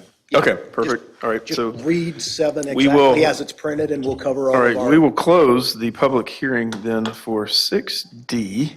And if there Which are slide no is that on? further questions or comments by staff or by council, if somebody would like to make a motion so Tess can smile. Want it? Well, go ahead. No, I don't know which slide we're on. No, just read 7. Just read 7 on. We adopt ordinance 3188, FY 2627 budget, setting an ad valorem rate of .29 on $100 valuation in addition to the $55 $100 valuation in municipal service district. Second. Motion and a second. All those in favor? Aye. Aye. Any opposed? Being none, motion carries and passes. Thank you. Thank you. Thank you, Tess. Thank you, Reagan. All right. Are there any questions as to our consent agenda? Reagan did go over these at the beginning of the meeting, a variety of budget-related items. And I further make a motion that we adopt the consent agenda with a very minor typo that I've already alerted Beth to, that I'm sure she's already corrected in the minutes. And that's it, yeah. Is there a second? Second. All right, we have motion and a second. All those in favor? Aye. Aye. Opposed? None. That motion passes as well. I make a motion that we adjourn. Yes, and it's Game 4 of the Stanley Cup's going on right now, so go Canes. Get going. Second. Let's go. Can I take one quick moment to introduce a member of our team, Keenan Dale? Oh, hi, Keenan. Wow. Hey. He made it through probation, he's full-time with us, and he hasn't had the opportunity to present anything or be here. Tonight, he came tonight to get kind of a visual on what town council's like, he needs to present today. Please don't let that dissuade you from wanting to. I'm sorry.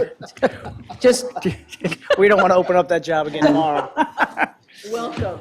Glad to have you. Thanks, guys. Thanks so much. Here you go. I don't know if you need this. It said in the minutes that Councilwoman Gray had offered kiddos. What's that? Yep. Thank you, Reagan. Thank you, Bill. Good job, sir. Yep, thank you. Thanks for covering the motions. It's like I got so used to doing them. I'm like, oh.